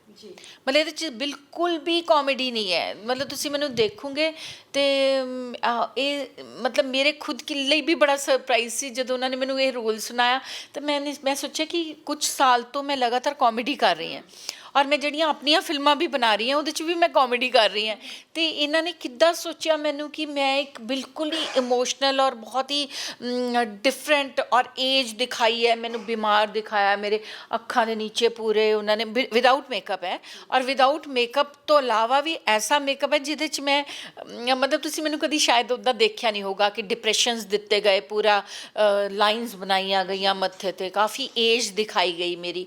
ਤੇ ਇਦਾਂ ਦਾ ਇੱਕ ਰੋਲ ਮੈਂ ਕਰ ਰਹੀ ਹਾਂ ਔਰ ਮੈਨੂੰ ਲੱਗਦਾ ਹੈ ਕਿ ਆਡੀਅנס ਇਸ ਰੋਲ 'ਚ ਵੀ ਮੈਨੂੰ ਐਕਸੈਪਟ ਕਰੇਗੀ। ਇੱਕ ਹੋਰ ਗੱਲ, ਤੁਸੀਂ ਸਾਰੇ ਰੀਜਨਲ ਸਿਨੇਮਾਸ ਦੇ ਨਾਲ ਕੰਮ ਤੇ ਕੀਤਾ ਹੀ ਹੈ, ਪਰ ਇੱਕ ਚੀਜ਼ ਮੈਂ ਹੋਰ ਜੋ ਮੈਂ ਓਬਜ਼ਰਵ ਕੀਤੀ ਹੈ ਹੁਣ ਤੱਕ, ਉਹ ਇਹ ਹੈ ਕਿ ਸ਼ਾਇਦ ਤੁਸੀਂ ਇੱਕ ਅਜਿਹੇ ਫੀਮੇਲ ਆਰਟਿਸਟ ਹੋ ਜਿਨ੍ਹਾਂ ਨੇ ਬਹੁਤ ਸਾਰੀਆਂ ਫਿਲਮਾਂ ਦੇ ਵਿੱਚ ਡਬਲ ਰੋਲ ਕੀਤਾ ਹੈ। ਹਾਂ ਬਿਲਕੁਲ ਬਿਲਕੁਲ, ਮੈਂ ਕਾਫੀ ਫਿਲਮਾਂ 'ਚ ਡਬਲ ਰੋਲ ਕੀਤਾ, ਪੰਜਾਬੀ 'ਚ ਵੀ ਕੀਤਾ ਹੈਗਾ, ਸਾਰੀਆਂ ਹੋਰ ਵੀ ਜਿੰਨੀਆਂ, ਭੋਜਪੁਰੀ 'ਚ ਵੀ ਮੈਂ ਕੀਤਾ ਹੈ, ਤੇ ਮਤਲਬ ਜਿੰਨੀਆਂ ਕਾਫੀ ਲੈਂਗੁਏਜਸ 'ਚ ਮੈਂ ਕਰ ਚੁੱਕੀ। ਇਹ ਮੈਂ ਕਦੀ ਸੋਚਿਆ ਨਹੀਂ ਸੀ, ਅੱਜ ਤੁਸੀਂ ਪਹਿਲੀ ਵਾਰ ਕਿਹਾ ਤਾਂ ਮੈਨੂੰ ਯਾਦ ਆਇਆ ਕਿ ਹਾਂ ਡੈਫੀਨੇਟਲੀ ਮੈਂ ਕਾਫੀ ਹਿੰਦੀ ਫਿਲਮਾਂ ਔਰ ਸਾਰੀਆਂ ਫਿਲਮਾਂ 'ਚ ਮੈਂ ਇੱਦਾਂ ਦੇ ਡਬਲ ਰੋਲਸ ਕੀਤੇ ਨੇ। ਮੇਰੀ ਤਾਂ ਪਹਿਲੀ ਹਿੰਦੀ ਫਿਲਮ 'ਚ ਹੀ ਰਾਮਵਤੀ ਡਬਲ ਰੋਲ ਸੀ, ਡਾਕੂ ਔਰ ਇੰਸਪੈਕਟਰ ਦਾ। ਇਹ ਪਹਿਲਾ ਕੁਐਸਚਨ ਇੱਦਾਂ ਦਾ ਮੈਨੂੰ ਹਮੇਸ਼ਾ, ਬਹੁਤ ਮੈਂ ਇੰਟਰਵਿਊਜ਼ ਦਿੱਤੀਆਂ ਤੇ ਅੱਜ ਤੁਸੀਂ ਮੈਨੂੰ ਸੋਚਣ ਤੇ ਮਜਬੂਰ ਕਰਤਾ ਕਿ ਮੈਂ ਕੀਤਾ ਹੈ। Thank you. ਅੱਛਾ, ਬਦਲਾ ਜੱਟੀ ਦਾ ਉੱਥੋਂ ਸ਼ੁਰੂਆਤ ਹੋਈ, ਹਿੱਟ ਫਿਲਮਾਂ ਦਿੰਦੇ ਦਿੰਦੇ ਕਿੱਥੇ ਲੱਗਿਆ ਕਿ ਨਹੀਂ, ਮਨ ਕਿਉਂ ਅੱਕ ਗਿਆ ਇੰਨਾ ਜ਼ਿਆਦਾ ਕਿ ਲੱਗਿਆ ਹੁਣ ਫੁੱਲ ਸਟਾਪ ਲੱਗਣਾ ਚਾਹੀਦਾ ਪੰਜਾਬੀ ਇੰਡਸਟਰੀ 'ਤੇ? ਜਦੋਂ ਮੈਂ ਬਦਲਾ ਜੱਟੀ ਦਾ ਕੀਤੀ ਸੀ, ਉਹ ਬਹੁਤ ਹੀ ਪਿਆਰੀ ਫਿਲਮ ਸੀਗੀ। ਉਹ ਤਾਂ ਮੇਰੀ ਸਟਾਰਟਿੰਗ ਦੀਆਂ ਫਿਲਮਾਂ 'ਚੋਂ ਸੀ। ਉਸ ਤੋਂ ਬਾਅਦ ਮੇਰੀਆਂ ਕਾਫੀ ਫਿਲਮਾਂ ਹਿੱਟ ਰਹੀਆਂ। ਗੁਰਦਾਸ ਜੀ ਦੇ ਨਾਲ ਮੈਂ ਕੀਤੀ ਸੀ ਸੂਬੇਦਾਰ, ਉਹ ਵੀ ਹਿੱਟ ਰਹੀ। ਫਿਰ ਟਰੱਕ ਡਰਾਈਵਰ ਗੁੱਗੂ ਗਿੱਲ ਜੀ ਦੇ ਨਾਲ ਕੀਤੀ। ਹੋਰ ਵੀ ਬਹੁਤ ਫਿਲਮਾਂ ਮੈਂ ਕੀਤੀਆਂ। ਅਤੇ ਉਹ ਫਿਲਮਾਂ ਕਰਦੇ ਕਰਦੇ ਇੱਕ ਦੌਰ ਇਹੋ ਜਿਹਾ ਆਇਆ ਜਦੋਂ ਮੈਨੂੰ ਨਾ ਵਲਗੈਰਿਟੀ ਵਾਲੇ ਡਾਇਲੋਗਸ ਦੇਣ ਲੱਗ ਗਏ, ਚੀਪਨੈਸ ਆ ਗਈ ਪੰਜਾਬੀ ਫਿਲਮਾਂ 'ਚ, ਗੰਦੇ ਡਾਇਲੋਗਸ ਆ ਗਏ। ਔਰ ਮੈਂ ਇਹ ਕੰਮ ਕਰਨ ਨਹੀਂ ਗਈ ਸੀ ਫਿਲਮ ਇੰਡਸਟਰੀ 'ਚ। ਤੁਸੀਂ ਮੈਨੂੰ, ਮੈਂ ਇੱਦਾਂ ਨਹੀਂ ਮੈਂ ਕਹਿੰਦੀ ਕਿ ਮੈਂ ਗਲੈਮਰਸ ਕੱਪੜੇ ਨਹੀਂ ਪਾਏ ਜਾਂ ਫਿਲਮਾਂ 'ਚ ਇੱਦਾਂ ਨਹੀਂ ਕੀਤਾ, ਪਰ ਇੱਕ ਮੈਂ ਬਹੁਤ ਆਪਣੀ ਇੱਕ ਹੱਦ 'ਤੇ ਰਹੀ ਹਾਂ। ਮਤਲਬ ਮੈਨੂੰ ਹਮੇਸ਼ਾ ਇੱਕ ਉਹ ਸੀਗਾ ਕਿ ਮੇਰੀ ਇਹ ਸੀਮਾ, ਮੈਂ ਇਹ ਤੋਂ ਅੱਗੇ ਲੰਘਣਾ ਨਹੀਂ ਹੈ। ਮੈਂ ਕਦੀ ਆਪਣੀ ਸੀਮਾ ਪਾਰ ਨਹੀਂ ਕੀਤੀ। ਅਤੇ ਮੈਨੂੰ ਉਦੋਂ ਲੱਗਾ ਕਿ ਮੈਂ ਕੀ ਇਹ ਮੈਨੂੰ ਡਾਇਲੋਗ ਦੇ ਰਹੇ, ਮੈਂ ਉਹਨਾਂ ਨੂੰ ਕਹਿੰਦੀ ਸੀ ਮੈਂ ਨਹੀਂ ਇਹ ਬੋਲ ਸਕਦੀ, ਮਤਲਬ ਤੁਸੀਂ ਮੈਨੂੰ ਇਹ ਚੀਪ ਡਾਇਲੋਗ ਦੋਗੇ, ਮੇਰੇ ਕੋਲ ਨਹੀਂ ਬੋਲੇ ਜਾਣੇ। ਨਹੀਂ ਉਪਾਸਨਾ ਜੀ, ਸਕ੍ਰਿਪਟ ਦੀ ਡਿਮਾਂਡ ਹੈ। ਮੈਂ ਕਿਹਾ ਕਿ ਇਹ ਸਕ੍ਰਿਪਟ ਦੀ ਡਿਮਾਂਡ ਤਾਂ ਵੀ ਨਹੀਂ ਮੈਂ ਪੂਰੀ, ਇੱਦਾਂ ਦੀਆਂ ਚੀਜ਼ਾਂ ਤਾਂ ਮੈਂ ਨਹੀਂ ਕਰ ਸਕਦੀ। ਅਤੇ ਮੈਂ ਹੁਣ ਵੀ, ਜਿੱਦਾਂ ਮੈਂ ਤੁਹਾਨੂੰ ਦੱਸਾਂ ਕਿ ਮੇਰੇ ਕੋਲ ਬਹੁਤ ਸਾਰੀਆਂ ਵੈੱਬ ਸੀਰੀਜ਼ ਮੈਂ ਇਹੀ ਕਰ ਰਹੀ ਹਾਂ, ਪਰ ਇਸ ਤੋਂ ਪਹਿਲਾਂ ਮੈਨੂੰ ਜਿਹੜੀਆਂ ਵੈੱਬ ਸੀਰੀਜ਼ ਆਫਰ ਹੋਈਆਂ ਉਹਦੇ 'ਚ ਗੰਦੀਆਂ ਗਾਲਾਂ, ਉਹਦੇ 'ਚ ਮਤਲਬ ਲਿਪ ਕੇਸ ਔਰ ਇਹ ਕੱਪੜੇ ਇੰਨੇ ਪਾ ਸਕਦੇ ਨੇ ਨਾ, ਐਕਸਪੋਜਰ। ਮੈਂ ਕਿਹਾ ਨਹੀਂ, ਇਹ ਕੰਮ ਮੇਰੇ ਕੋਲ ਹੋ ਹੀ ਨਹੀਂ ਸਕਦਾ। ਅਤੇ ਇਸ ਕਰਕੇ ਇਹ ਜਦੋਂ ਮੈਨੂੰ ਇਹ ਵਾਲੇ ਜਦੋਂ ਡਾਇਲੋਗਸ ਉਹਨਾਂ ਨੇ ਦੱਸਣੇ ਸ਼ੁਰੂ ਕੀਤੇ, ਮੈਨੂੰ ਸੁਣਦੇ ਵਕਤ ਵੀ ਮੈਨੂੰ ਉਹ ਲੱਗਦਾ ਕਿ ਨਹੀਂ, ਮਤਲਬ ਮੈਂ ਇਹ ਕੰਮ ਕਰ ਹੀ ਨਹੀਂ, ਜਿਹੜੀ ਚੀਜ਼ ਤੁਹਾਡੀ ਕੌਨਸ਼ੀਅਸ ਹੀ ਨਹੀਂ ਹੈ ਅਲਾਓ ਕਰਦੀ, ਉਹ ਤੁਸੀਂ ਕਿੱਦਾਂ ਕਰ ਸਕਦੇ ਆ। ਅਤੇ ਮੈਂ ਛੱਡਤਾ। ਮੈਂ ਉਸ ਦੋ ਸੋਚਿਆ ਕਿ ਨਹੀਂ, ਪੰਜਾਬੀ ਫਿਲਮਾਂ ਕਰਨੀਆਂ ਬੰਦ ਕਰ ਦਿਓ, ਕਿਉਂਕਿ ਮੈਂ ਇਹ ਕੰਮ ਨਾ ਤਾਂ ਮੇਰੇ ਕੋਲ ਹੋਣਾ ਹੀ ਨਹੀਂ ਉਹ ਕੰਮ ਨਾ। ਅਤੇ ਫਿਰ ਮੈਂ ਉਹ ਛੱਡ ਦਿੱਤੀਆਂ ਪੰਜਾਬੀ ਫਿਲਮਾਂ। ਫਿਰ ਕਾਫੀ ਟਾਈਮ ਤੋਂ ਬਾਅਦ ਮੇਰੇ ਕੋਲ ਇੱਕ ਫਿਲਮ ਆਈ ਜਿਹਦਾ ਨਾਮ ਸੀ ਜੱਟ ਐਂਡ ਜੂਲੀਅਟ, ਅਤੇ ਉਹਨਾਂ ਨੇ ਮੈਨੂੰ ਰੋਲ ਸੁਣਾਇਆ। ਉਹਨਾਂ ਨੇ ਮੈਨੂੰ ਕਿਹਾ, ਰੂਬੀ ਜੀ ਸਪੀਡ ਵਾਲੇ, ਉਹਨਾਂ ਨੇ ਮੈਨੂੰ ਸੁਣਾਇਆ ਅਤੇ ਮੈਂ ਉਹਨਾਂ ਨੂੰ ਕਿਹਾ ਕਿ ਇਹ ਕਹਿੰਦੇ ਵੈਂਕੂਵਰ ਸ਼ੂਟਿੰਗ ਕਰਨੀ ਹੈ। ਅਤੇ ਮੈਨੂੰ ਲੱਗਾ ਅਰੇ ਵਾਹ, ਮੈਂ ਉੱਥੇ ਚਲੋ ਘੁੰਮਣ ਸ਼ੋਪਿੰਗ ਕਰ ਲੂੰਗੀ। ਫਿਰ ਉਹਨਾਂ ਨੇ ਮੈਨੂੰ ਦੱਸਿਆ ਕਿ ਭੱਲਾ ਜੀ ਕਰ ਰਹੇ ਹੈਗੇ ਆ, ਅਤੇ ਡੈਫੀਨੇਟਲੀ ਮੈਨੂੰ ਬਹੁਤ ਅੱਛਾ ਲੱਗਾ ਕਿਉਂਕਿ ਭੱਲਾ ਜੀ ਬਹੁਤ ਵਧੀਆ ਐਕਟਰ ਨੇ। ਫਿਰ ਉਹਨਾਂ ਨੇ ਮੈਨੂੰ ਦੱਸਿਆ ਕਿ ਦਲਜੀਤ ਔਰ ਨੀਰੂ ਵੀ ਹੈ। ਔਰ ਮੈਂ ਤੁਹਾਨੂੰ ਦੱਸਾਂ ਕਿ ਜਦੋਂ ਮੈਂ ਫਿਲਮਾਂ ਕਰ ਰਹੀ ਸੀਗੀ, ਜਦੋਂ ਮੈਂ ਹੀਰੋਇਨ ਸੀਗੀ, ਅਤੇ ਮੈਨੂੰ ਸਭ ਤੋਂ ਜ਼ਿਆਦਾ, ਜਦੋਂ ਮੈਂ ਨੰਬਰ 1 ਹੀਰੋਇਨ ਸੀ, ਅਤੇ ਮੈਨੂੰ ਪੈਸੇ ਕਿੰਨੇ ਦਿੱਤੇ ਗਏ ਨੰਬਰ 1 ਹੀਰੋਇਨ ਨੂੰ? 75,000 ਰੁਪਏ। ਮਤਲਬ ਇਹ ਸਭ ਤੋਂ ਉੱਪਰ ਦਾ ਅਮਾਊਂਟ ਸੀ। ਅਤੇ ਮੈਨੂੰ ਲੱਗਾ ਚਲੋ ਵੈਂਕੂਵਰ ਘੁੰਮਣ ਜਾਣਾ, ਸ਼ਾਪਿੰਗ ਕਰ ਲਾਂਗੇ। ਮੈਂ ਉਹਨਾਂ ਨੂੰ ਕਿਹਾ ਮੈਨੂੰ 5 ਲੱਖ ਰੁਪਏ ਦੇ ਦਿਓ, ਅਤੇ ਕਹਿੰਦੇ ਓਕੇ। ਮੈਨੂੰ ਯਕੀਨ ਜਿਹਾ ਨਹੀਂ ਹੋਇਆ। ਮੈਂ ਕਿਹਾ, ਮੈਨੂੰ ਕਹਿੰਦੇ ਓਕੇ, ਇਹਨਾਂ ਨੂੰ ਸ਼ਾਇਦ ਸੁਣਿਆ ਨਹੀਂ ਹੈ ਕਿਉਂਕਿ ਮੈਂ ਉਮੀਦ ਨਹੀਂ ਕਰਦੀ ਸੀ ਕਿ ਉਹ ਕਹੋਗੇ ਓਕੇ। ਮੈਂ ਉਹਨਾਂ ਨੂੰ ਕਿਹਾ ਦੇਖੋ, ਮੈਂ ਤੁਹਾਨੂੰ 5 ਲੱਖ ਕਿਹਾ। ਕਹਿੰਦੇ ਹਾਂ ਮੈਂ ਸੁਣਿਆ, ਓਕੇ ਠੀਕ ਹੈ।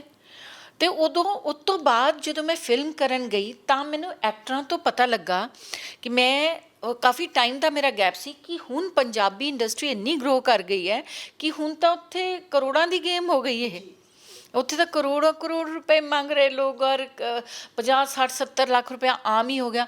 ਤਾਂ ਫਿਰ ਮੈਨੂੰ ਲੱਗਾ ਮੈਂ ਤਾਂ ਬਹੁਤ ਘੱਟ ਪੈਸੇ ਲਏ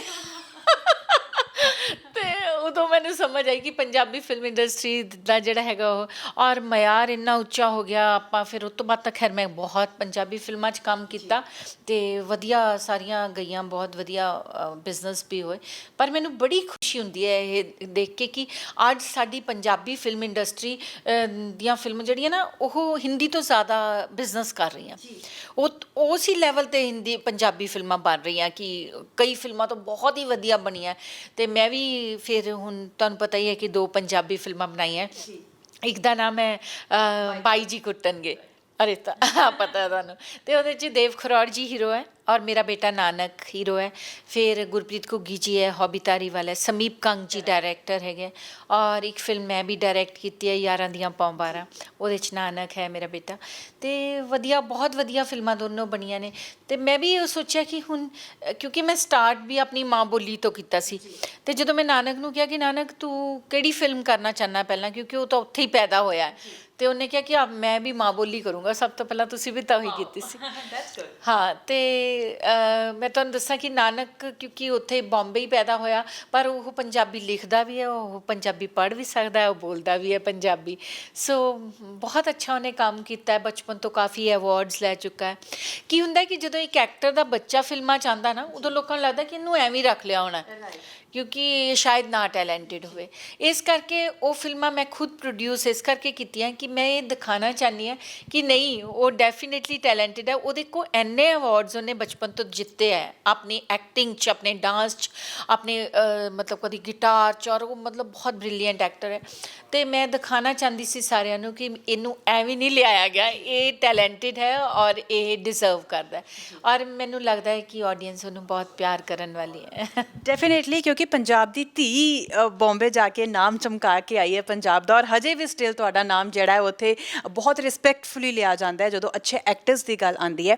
ਮਾਂ ਦਾ ਬਹੁਤ ਕੰਟਰੀਬਿਊਸ਼ਨ ਹੈ ਨਾਨਕ ਦੀ ਲਾਈਫ ਦੇ ਵਿੱਚ ਤੁਹਾਡਾ, ਜੇ ਅੱਜ ਉਹ ਪੰਜਾਬੀ ਬੋਲਦੇ ਨੇ, ਪੜ੍ਹਦੇ ਨੇ, ਸ਼ੁਰੂਆਤ ਉਹਨਾਂ ਦੀ ਡੈਬਿਊ ਪੰਜਾਬੀ ਤੋਂ ਹੋ ਰਹੀ ਹੈ, ਅਤੇ ਉੱਥੇ ਵੀ ਤੁਹਾਡਾ ਕੰਟਰੀਬਿਊਸ਼ਨ ਹੈ। ਪਰ ਜਦੋਂ ਇੱਕ ਮਨ ਖੱਟਾ ਕਰਨ ਤੋਂ ਬਾਅਦ ਤੁਸੀਂ ਬੰਬੇ ਸ਼ਿਫਟ ਕਰ ਗਏ, ਪਰ ਤੁਸੀਂ ਬੜੇ ਬਲੈਸਡ ਰਹੇ ਹੋ, ਜਿੱਥੋਂ ਤੱਕ ਮੇਰੀ ਰਿਸਰਚ ਹੈ ਕਿ ਤੁਸੀਂ ਕਦੀ ਕੰਮ ਮੰਗਣ ਨਹੀਂ ਗਏ, ਤੁਹਾਡੇ ਕੋਲ ਉਹ ਕੰਮ ਇੰਨਾ ਆਉਂਦਾ ਰਿਹਾ ਕਿ ਤੁਸੀਂ ਇੱਕ ਦਿਨ 'ਚ 3-3 4-4 ਸ਼ਿਫਟਸ ਵੀ ਲਗਾਈਆਂ ਹੋਈਆਂ, ਚਾਹੇ ਉਹ ਟੈਲੀਵਿਜ਼ਨ ਦੀ ਦੁਨੀਆ ਸੀ, ਚਾਹੇ ਉਹ ਫਿਲਮਾਂ ਸੀਗੀਆਂ।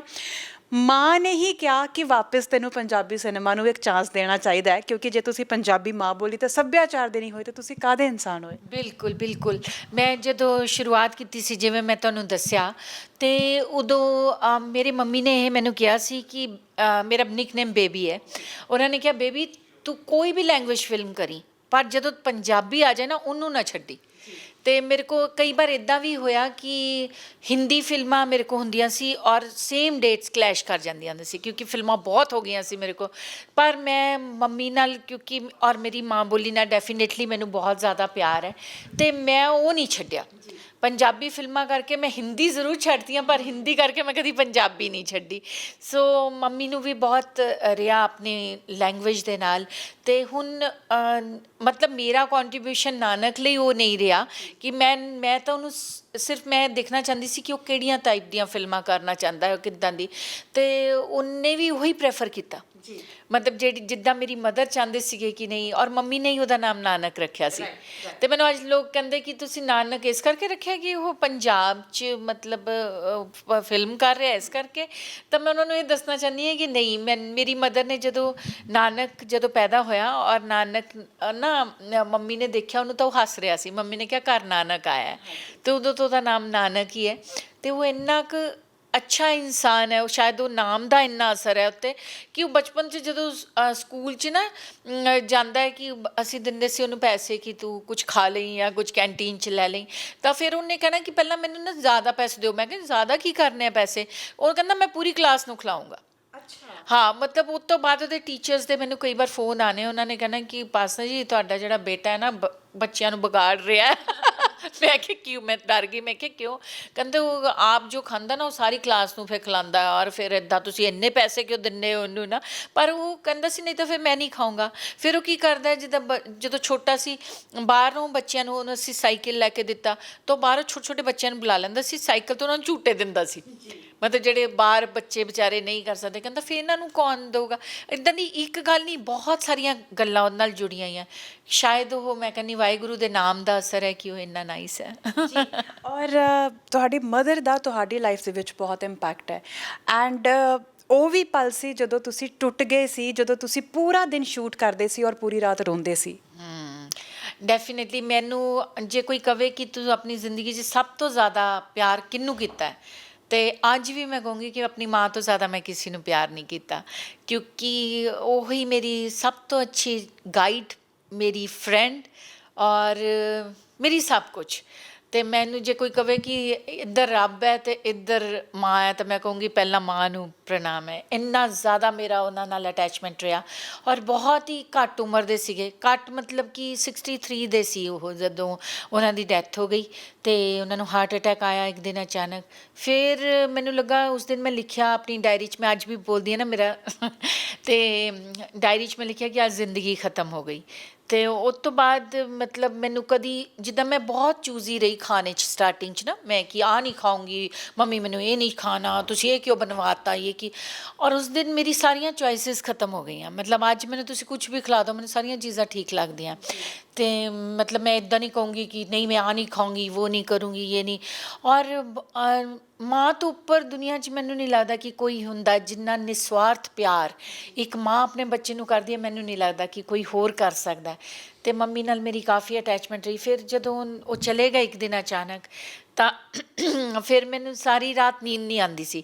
ਅਤੇ ਸ਼ੂਟਿੰਗਸ ਬਹੁਤ ਸੀ ਮੇਰੇ ਕੋਲ, ਮੇਰੇ 6 ਸੀਰੀਅਲ ਔਨ ਏਅਰ ਸੀਗੇ। ਤਾਂ 6-7 ਦਿਨ ਹੀ ਮੈਂ ਘਰ ਰਹੀ। ਉਸ ਤੋਂ ਬਾਅਦ ਮੈਨੂੰ ਸਾਰਿਆਂ ਨੇ ਕਿਹਾ ਕਿ ਮੇਰੀ ਸਿਸਟਰ ਨੂੰ ਵੀ ਪਤਾ ਸੀ ਮੇਰੀ ਅਟੈਚਮੈਂਟ, ਉਹ ਕਹਿੰਦੀ ਕਿ ਤੂੰ ਬਾਹਰ ਨਿਕਲ, ਘਰ ਤੋਂ ਬਾਹਰ ਨਿਕਲ, ਤੂੰ ਸ਼ੂਟਿੰਗਸ ਕਰ। ਉਹਨਾਂ ਨੂੰ ਪਤਾ ਸੀ ਇਹਨੂੰ ਕੁਛ ਹੋ ਜਾਏਗਾ ਅਦਰਵਾਈਜ਼ ਨਾ। ਅਤੇ ਮੈਂ ਸਾਰਾ ਟਾਈਮ ਸ਼ੂਟਿੰਗ ਕਰਨੀ, ਫਿਰ ਮੈਂ ਰਾਤ ਨੂੰ ਰੋਂਦੀ ਰਹਿਣਾ। ਮੈਂ ਫਿਰ ਮੰਤਰ ਲਾਣੇ, ਫਿਰ ਮੈਂ ਸ਼ਬਦ ਲਾਣੇ, ਪਰ ਨੀਂਦ ਹੀ ਨਹੀਂ ਆਉਣੀ ਮੈਨੂੰ। ਅਤੇ ਮੈਂ ਬਹੁਤ ਬੁਰਾ ਟਾਈਮ ਕੱਟਿਆ। ਉਹ ਮੈਨੂੰ ਯਾਦ ਹੈ ਕਿ ਜਦੋਂ ਮੈਂ ਮੰਮੀ ਦੇ ਜਾਣ ਤੋਂ ਬਾਅਦ ਪਹਿਲੇ ਦਿਨ ਸ਼ੂਟਿੰਗ 'ਤੇ ਗਈ, ਅਤੇ ਸਾਰੇ ਲੋਕ ਮੇਰੇ ਨਾਲ ਹਮੇਸ਼ਾ ਹੀ ਬਹੁਤ ਅੱਛੇ ਰਹੇ, ਉਹਨਾਂ ਨੂੰ ਪਤਾ ਸੀ ਮੇਰੀ ਅਟੈਚਮੈਂਟ ਮੰਮੀ ਨਾਲ। ਅਤੇ ਮੇਰਾ ਨਾ ਫਸਟ ਸ਼ਾਟ ਹੱਸਣ ਦਾ।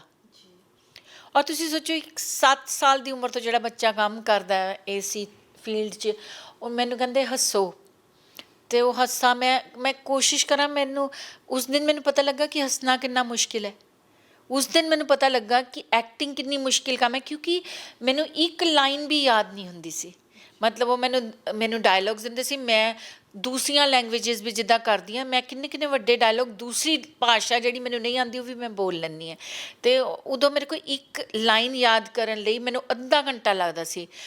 ਮੈਂ ਜਾਣਾ ਚਾਹਤੀ ਹੂੰ, ਮੈਂ ਜਾਣਾ ਚਾਹਤੀ ਹੂੰ, ਮੈਂ ਜਾਣਾ ਚਾਹਤੀ ਹੂੰ, ਮੈਂ ਉਹਨੂੰ ਇੰਨਾ ਕੁ ਰਟਣਾ। ਅਤੇ ਪਰ ਉਹ ਸਾਰੇ ਮੇਰੇ ਨਾਲ ਇੰਨੇ ਜ਼ਿਆਦਾ ਅੱਛੇ ਸੀਗੇ, ਮੇਰੇ ਕੁਲੀਗਸ ਔਰ ਸਾਰੇ ਮੇਰੇ ਡਾਇਰੈਕਟਰਸ, ਪ੍ਰੋਡਿਊਸਰਸ, ਉਹ ਮੈਨੂੰ ਅੰਡਰਸਟੈਂਡ ਕਰਦੇ ਸੀਗੇ। ਅਤੇ ਹੌਲੀ ਹੌਲੀ ਕਰਕੇ ਜੇ ਮੈਂ ਠੀਕ ਰਹੀ ਹਾਂ, ਅੱਜ ਵੀ ਮੈਂ ਹੈਗੀ ਹਾਂ, ਤਾਂ ਮੇਰੇ ਪ੍ਰੋਫੈਸ਼ਨ ਨੇ ਮੇਰਾ ਬਹੁਤ ਸਾਥ ਦਿੱਤਾ। ਕਿਉਂਕਿ ਜਦੋਂ ਤੁਸੀਂ ਕੈਮਰੇ ਅੱਗੇ ਹੁੰਦੇ, ਤੁਹਾਨੂੰ ਭੁੱਲਣਾ ਪੈਂਦਾ ਬਹੁਤ ਸਾਰੀਆਂ ਚੀਜ਼ਾਂ ਨੂੰ ਨਾ। ਅਤੇ ਫਿਰ ਮੈਂ ਕੁਛ ਟਾਈਮ ਮੈਂ ਉਹ ਭੁੱਲ ਜਾਂਦੀ ਸੀ ਔਰ ਇੱਦਾਂ, ਔਰ ਹੌਲੀ ਹੌਲੀ ਮੈਂ ਠੀਕ ਹੋਈ। ਪਰ ਬੜਾ ਡਿਫੀਕਲਟ ਹੈ। ਔਰ ਅੱਜ ਵੀ ਜਿਹੜੀ ਮੇਰੀ ਮਦਰ ਦਾ ਕਮਰਾ, ਉਹਨੂੰ ਅਸੀਂ ਮੰਦਿਰ ਬਣਾ ਦਿੱਤਾ। ਉੱਥੇ ਸਿਰਫ ਮੇਰੀ ਮਦਰ ਦੀਆਂ ਫੋਟੋਆਂ, ਵਾਹਿਗੁਰੂ ਦੀਆਂ ਫੋਟੋਆਂ। ਅਤੇ ਜੇ ਮੈਂ ਤੁਹਾਨੂੰ ਇੱਕ ਹੋਰ ਖ਼ਾਸ ਗੱਲ ਦੱਸਦੀ ਹਾਂ ਉਸ ਕਮਰੇ ਬਾਰੇ, ਕਿ ਜੇ ਮੈਂ ਬਹੁਤ ਕਦੀ ਦੁਖੀ ਹੋਵਾਂ ਜਾਂ ਮੈਂ ਕੋਈ ਸੱਚੇ ਦਿਲ ਨਾਲ ਉਸ ਕਮਰੇ 'ਚ ਜਾ ਕੇ ਕਹਾਂ ਕਿ ਮੰਮੀ ਮੈਨੂੰ ਇਹ ਚਾਹੀਦਾ, ਇੱਦਾਂ ਕਦੀ ਹੋ ਨਹੀਂ ਸਕਦਾ ਕਿ ਉਹ ਨਾ ਮਿਲੇ। ਵਾਓ, ਮਤਲਬ ਇਟਸ ਅ ਬਲੇਸਿੰਗ। ਬਿਲਕੁਲ ਬਿਲਕੁਲ। ਔਰ ਮੈਨੂੰ ਅੱਜ ਵੀ ਲੱਗਦਾ ਹੈ ਕਿ ਮੇਰੀ ਮਦਰ ਉੱਥੇ ਹੀ ਹੈ, ਔਰ ਮੈਂ ਬਹੁਤ ਬਲੈਸਡ ਫੀਲ ਕਰਦੀ ਹਾਂ ਕਿ ਉਹ ਮੇਰੀ ਮਾਂ ਸੀ।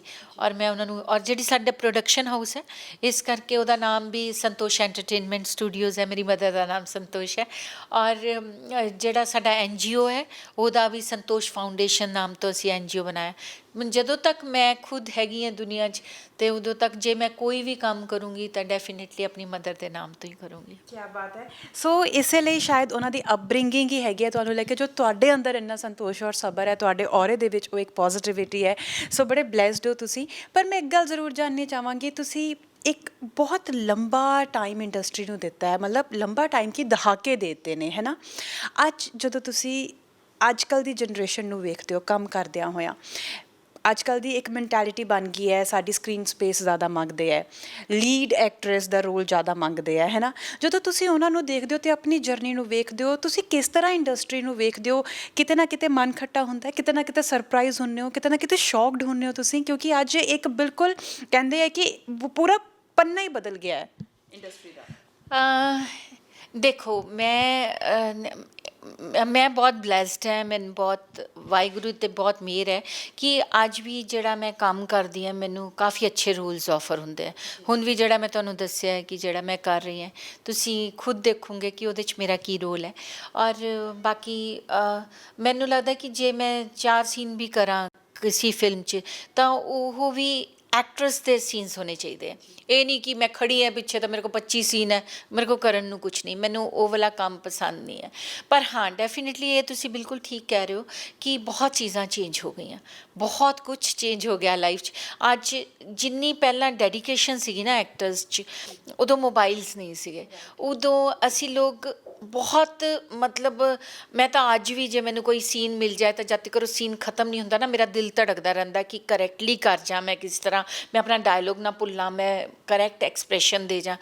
ਅੱਜ ਕੱਲ੍ਹ ਤੁਸੀਂ ਕਦੀ ਵੀ ਤੁਸੀਂ ਸ਼ੂਟਿੰਗ 'ਤੇ ਜਾਓਗੇ ਤੁਸੀਂ ਦੇਖੋਗੇ ਜਿੱਦਾਂ ਇੱਕ ਸ਼ਾਟ ਖਤਮ ਹੁੰਦਾ ਐਕਟਰ ਮੋਬਾਈਲ 'ਤੇ ਹੁੰਦਾ ਅਤੇ ਉਹ ਕਦੀ ਮੈਸੇਜ ਭੇਜ ਰਿਹਾ ਹੁੰਦਾ। ਔਰ ਮੈਂ ਤਾਂ ਕਈ ਵਾਰ ਇੱਦਾਂ ਵੀ ਦੇਖਿਆ ਕਿ ਉਸ ਕੈਮਰਾ ਸਟਾਰਟ ਹੋਣ ਤੋਂ ਪਹਿਲਾਂ ਤੱਕ ਉਹ ਕਰ ਰਹੇ ਹੁੰਦੇ ਔਰ ਇਮੀਡੀਏਟਲੀ ਪਾਕਟ 'ਚ ਪਾ ਕੇ ਫਿਰ ਉਹ ਇੱਦਾਂ ਕਰਦੇ। ਅਤੇ ਉਹ ਤੁਸੀਂ ਓਨੀ ਡੈਪਥ ਓਨੀ ਉਹਦੇ ਤੱਕ ਤੁਸੀਂ ਕਿੱਦਾਂ ਪਹੁੰਚੋਗੇ ਜਦ ਤੱਕ ਤੁਸੀਂ ਉਹਨੂੰ ਫੀਲ ਨਹੀਂ ਕਰੋਗੇ ਅੰਦਰੋਂ। ਕਿਉਂਕਿ ਤੁਸੀਂ ਅਮਿਤ ਜੀ ਨੂੰ ਦੇਖ ਲਓ, ਕਹਿੰਦੇ ਉਹ ਪਹਿਲਾਂ ਹੀ ਆ ਜਾਂਦੇ ਆ, ਉਹ ਕੋਨੇ 'ਚ ਬੈਠੇ ਰਹਿੰਦੇ ਆ ਅਤੇ ਉਹ ਇਸ ਕਰਕੇ ਕਿਉਂਕਿ ਉਹ ਕੈਰੈਕਟਰ ਨੂੰ ਛੱਡਣਾ ਨਹੀਂ ਚਾਹੁੰਦੇ। ਔਰ ਜਿਹੜੇ ਵੀ ਐਕਟਰਸ ਆਪਣੇ ਕੰਮ 'ਤੇ ਕੰਸਨਟਰੇਟ ਨਹੀਂ ਕਰੋਗੇ ਤੁਸੀਂ ਆਡੀਅנס ਨੂੰ ਬੰਨ੍ਹ ਨਹੀਂ ਸਕਦੇ। ਇਸ ਕਰਕੇ ਉਹ ਅੱਜ ਕੱਲ੍ਹ ਉਹ ਸਾਰਾ ਕੁਛ ਉੱਪਰੀ ਦਿਖਦਾ। ਹਾਂ ਮੈਂ ਇਹ ਨਹੀਂ ਕਹਿੰਦੀ ਕਿ ਸਾਰੇ ਹੀ ਐਕਟਰਸ ਇੱਦਾਂ ਦੇ ਆ, ਬਹੁਤ ਸਾਰੇ ਲੋਕ ਬ੍ਰਿਲੀਅੰਟ ਐਕਟਰਸ ਵੀ ਤੁਹਾਡੇ ਕੋਲ ਇਸ ਟਾਈਮ ਇੰਡਸਟਰੀ 'ਚ ਹੈ। ਔਰ ਇਸ ਟਾਈਮ ਤਾਂ ਹੋਰ ਵੀ ਅੱਛੀ ਗੱਲ ਇਹ ਹੋ ਗਈ ਹੈ ਕਿ ਜਿਹੜੀਆਂ ਵੈੱਬ ਸੀਰੀਜ਼ ਆ ਉਹ ਲਾਈਫ ਦੇ ਬਹੁਤ ਕਰੀਬ ਵਾਲੀਆਂ ਫਿਲਮਾਂ ਬਣਨ ਲੱਗ ਗਈਆਂ। ਹੁਣ ਇਹ ਨਹੀਂ ਜ਼ਰੂਰੀ ਹੈ ਕਿ ਇਹਦੇ 'ਚ ਸੁਪਰਸਟਾਰ ਹੈ ਅਤੇ ਇਹ ਚੱਲੇਗਾ। ਉਹ ਹੁਣ ਕਹਾਣੀ ਜਿਹੜੀ ਹੈ ਨਾ ਉਹ ਹੀਰੋ ਹੋ ਗਈ ਹੈ। ਕਹਾਣੀ ਅੱਛੀ ਹੋਏਗੀ ਤਾਂ ਲੋਕ ਉਹਨੂੰ ਲਾਈਕ ਕਰਨਗੇ। ਛੋਟੀ ਤੋਂ ਛੋਟੀ ਫਿਲਮ ਵੀ ਹੁਣ ਜੇ ਸਟੋਰੀ ਅੱਛੀ ਹੈ, ਬਾਕੀ ਕੈਰੈਕਟਰਸ ਅੱਛੇ ਹੈ ਤਾਂ ਹੋ ਸਕਦਾ ਹੈ ਉਹਦੇ 'ਚ ਕੈਰੈਕਟਰ ਆਰਟਿਸਟ ਹੀਰੋ ਹੋਵੇ। ਇੱਦਾਂ ਦੀਆਂ ਵੀ ਫਿਲਮਾਂ ਬਣਨ ਲੱਗ ਗਈਆਂ। ਹੁਣ ਤਾਂ ਬਹੁਤ ਇੱਕ ਟਰੈਂਡ ਚੇਂਜ ਹੋ ਰਿਹਾ ਹੈ। ਅਤੇ ਪਰ ਹਾਂ ਜਿਹੜੀਆਂ ਪਹਿਲਾਂ ਵਾਲੀ ਗੱਲ ਸੀਗੀ ਕਿ ਸਾਰੇ ਲੋਕ ਇਕੱਠੇ ਖਾਣਾ ਖਾਂਦੇ ਸੀ, ਸਾਰੇ ਫਿਰ ਗੱਲਾਂ ਵੀ ਕਰਦੇ ਸੀ ਆਪਣੇ ਘਰ ਨਾਲ, ਪਹਿਲਾਂ ਇੱਕ ਦੋਸਤੀ ਸੀ। ਹੁਣ ਉਹ ਦੋਸਤੀ ਔਰ ਇਹ ਸਾਰੇ ਮੋਬਾਈਲਸ ਨੇ ਨਾ ਕੰਮ ਬਹੁਤ ਖਰਾਬ ਕਰਤਾ ਸਾਡਾ। ਰਾਈਟ। ਅਸੀਂ ਤੁਹਾਨੂੰ ਸਕਰੀਨ 'ਤੇ ਜਿਸ ਵੀ ਕਿਰਦਾਰ ਦੇ ਵਿੱਚ ਵੇਖਦੇ ਹਾਂ ਬਹੁਤ ਵਧੀਆ ਲੱਗਦਾ। ਅਸੀਂ ਉਦੋਂ ਉਪਾਸਨਾ ਸਿੰਘ ਨੂੰ ਨਹੀਂ ਉਸ ਕਿਰਦਾਰ ਨੂੰ ਜੀ ਰਹੇ ਹੁੰਦੇ ਹਾਂ। ਪਰ ਕਦੀ ਤੁਸੀਂ ਆਪਣੀ ਰੀਅਲ ਜ਼ਿੰਦਗੀ ਦਾ ਕਿਰਦਾਰ ਆਪਣੇ ਕਿਸੇ ਫਿਲਮ ਜਾਂ ਸੀਰੀਅਲ ਦੇ ਵਿੱਚ ਜੀਆ ਹੈ ਜੋ ਉਪਾਸਨਾ ਦੇ ਅਸਲੀ ਕਿਰਦਾਰ ਦੇ ਨਾਲ ਬਹੁਤ ਮੈਚ ਕਰਦਾ ਹੋਏ, ਜਦੋਂ ਤੁਸੀਂ ਕਿਰਦਾਰ ਦੇ ਵਿੱਚ ਨਹੀਂ, ਕਿਰਦਾਰ ਤੁਹਾਡੀ ਜ਼ਿੰਦਗੀ ਦਾ ਜਿਹੜਾ ਹੈ ਉਹ ਸਕਰੀਨ 'ਤੇ ਅਸੀਂ ਵੇਖ ਰਹੇ ਹੋਈਏ? ਬਹੁਤ ਅੱਛਾ, ਬਹੁਤ ਵਧੀਆ ਸਵਾਲ ਕੀਤਾ ਤੁਸੀਂ। ਦੇਖੋ ਅਸੀਂ ਜਿਹੜੇ ਵੀ ਐਕਟਰਸ ਹੈਗੇ ਆ ਉਹ ਨਾ ਰੋਜ਼ ਜਦੋਂ ਵੀ ਕੋਈ ਰੋਲ ਕਰਦੇ ਆ ਨਾ ਉਹ ਅਸਲ 'ਚ ਉਹਨੂੰ ਆਪਣੀ ਜ਼ਿੰਦਗੀ ਦੇ ਨਾਲ ਰਿਲੇਟ ਕਰਕੇ ਕਰਦੇ ਆ।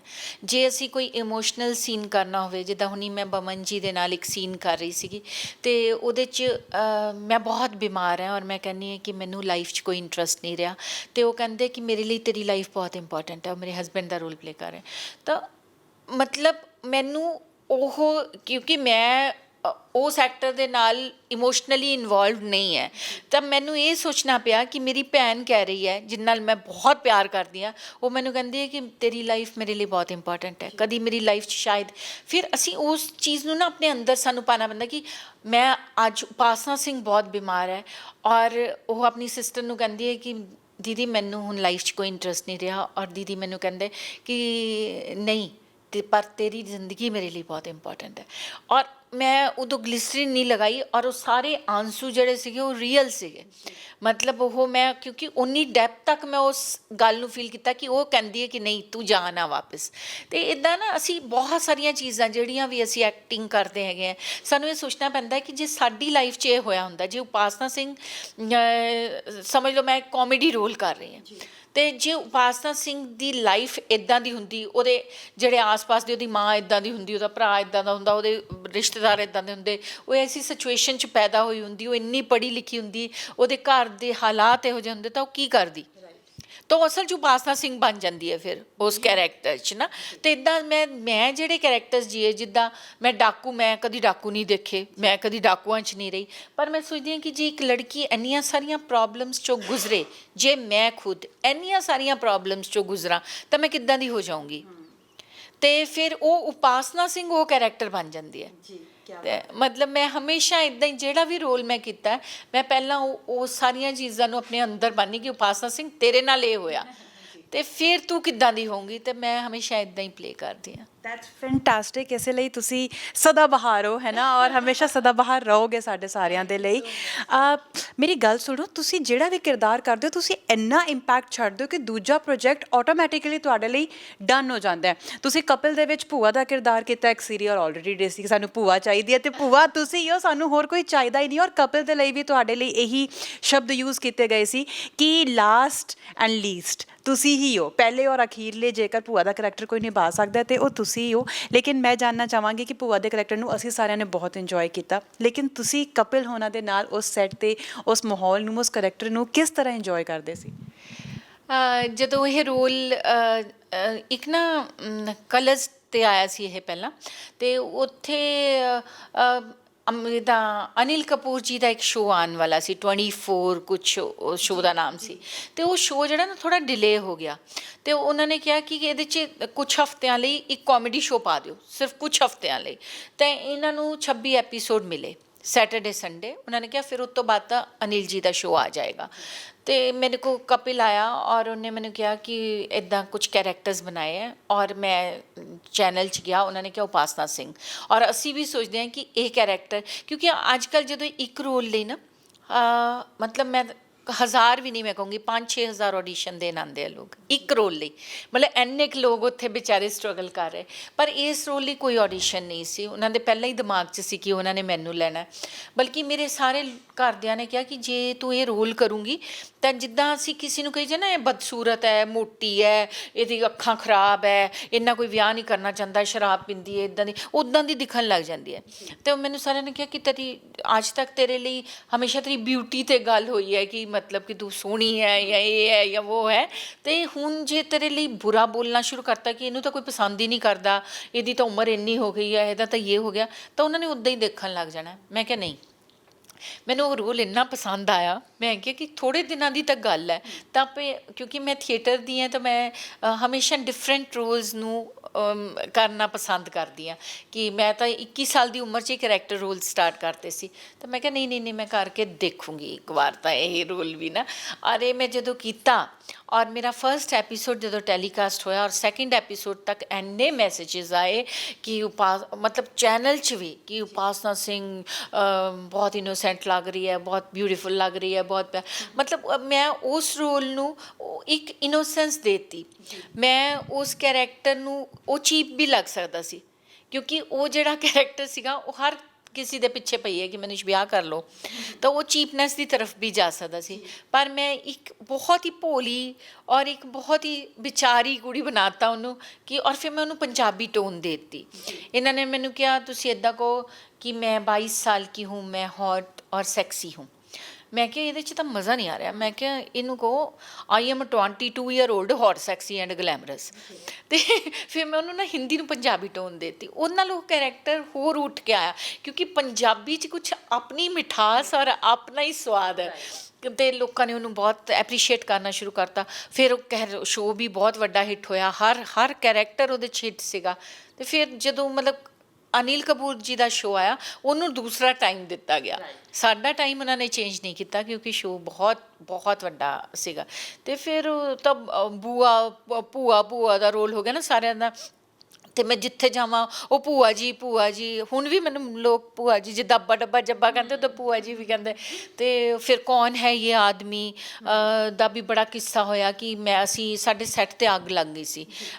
ਤੁਹਾਨੂੰ ਪਤਾ ਹੋਣਾ ਹੈ ਨਾ ਕਪਿਲ ਦਾ ਸ਼ੋਅ 'ਚ ਸੈੱਟ 'ਤੇ ਅੱਗ ਲੱਗ ਗਈ, ਤਾਂ ਅਸੀਂ ਕੁਛ ਦਿਨਾਂ ਲਈ ਬਿਗ ਬੌਸ ਦੇ ਸੈੱਟ 'ਤੇ ਸ਼ੂਟ ਕੀਤਾ ਔਰ ਉੱਥੇ ਸਲਮਾਨ ਜੀ ਸੀਗੇ। ਅਤੇ ਸਲਮਾਨ ਜੀ ਅਸੀਂ ਬਹੁਤ ਸਾਰੀਆਂ ਚੀਜ਼ਾਂ ਇੰਪਰੋਵਾਈਜ਼ ਕਰਦੇ ਹੁੰਦੇ ਸੀ ਸੈੱਟ 'ਤੇ, ਅਤੇ ਉਹ ਖੜ੍ਹੇ ਸੀਗੇ। ਮੇਰੇ ਮੂੰਹ 'ਚੋਂ ਨਿਕਲਿਆ, ਉਹਨਾਂ ਨੇ ਕੁਛ ਬੋਲਿਆ ਮੈਨੂੰ, ਮੈਂ ਕਿਹਾ ਕੌਣ ਹੈ ਇਹ ਆਦਮੀ। ਅਤੇ ਨਾ 1 ਮਿੰਟ ਲਈ ਪਿਨ ਡਰੋਪ ਸਾਇਲੈਂਸ ਹੋ ਗਈ। ਸਲਮਾਨ ਖਾਨ ਨੂੰ ਉਹਨਾਂ ਦੇ ਸੈੱਟ 'ਤੇ ਜਾ ਕੇ ਕਹਿ ਰਹੇ ਕੌਣ ਹੈ ਇਹ ਆਦਮੀ, ਔਰ ਇੰਨਾ ਵੱਡਾ ਸਟਾਰ। ਅਤੇ 1 ਮਿੰਟ ਸਾਰੇ ਲੋਕ ਇੱਦਾਂ, ਉਹਨਾਂ ਨੂੰ ਲੱਗਾ ਕਿ ਇਹ ਤਾਂ ਸਲਮਾਨ ਨੂੰ ਬੁਰਾ ਲੱਗ ਜਾਏਗਾ। ਸਲਮਾਨ ਜੀ 1 ਸੈਕਿੰਡ ਲਈ ਮੈਂ ਦੇਖਦੇ ਰਹੇ, ਮੈਨੂੰ ਵੀ ਲੱਗਾ ਕਿ ਇਹ ਮੈਂ ਕੀ ਕਿਹਾ। ਫਿਰ ਉਹਨਾਂ ਨੇ ਹੱਸਣਾ ਜੋ ਸ਼ੁਰੂ ਕੀਤਾ, ਉਹ ਨੀਚੇ ਲੇਟ ਗਏ। ਉਹ ਮਤਲਬ 1-1.5-2 ਮਿੰਟ ਤੱਕ ਲਗਾਤਾਰ ਸਾਰੇ ਲੋਕ ਹੱਸੀ ਗਏ ਬਸ ਉਦੋਂ। ਫਿਰ ਅਸੀਂ ਉਹ ਕੌਣ ਹੈ ਇਹ ਆਦਮੀ ਇੰਨਾ ਯੂਜ਼ ਕੀਤਾ ਕਿ ਉਹਦੀਆਂ ਟੀ-ਸ਼ਰਟਸ ਬਣ ਗਈਆਂ, ਕੌਣ ਹੈ ਇਹ ਆਦਮੀ। ਮੇਰੇ ਕੋਲ ਅੱਜ ਵੀ ਉਹ ਟੀ-ਸ਼ਰਟ 'ਤੇ ਲਿਖਿਆ ਕੌਣ ਹੈ ਇਹ ਆਦਮੀ। ਅਤੇ ਇੱਦਾਂ ਕਰਕੇ ਕਈ ਚੀਜ਼ਾਂ ਅਚਾਨਕ ਹੋ ਜਾਂਦੀਆਂ ਪਰ ਉਹ ਬਹੁਤ ਅੱਛੀਆਂ ਹੋ ਜਾਂਦੀਆਂ।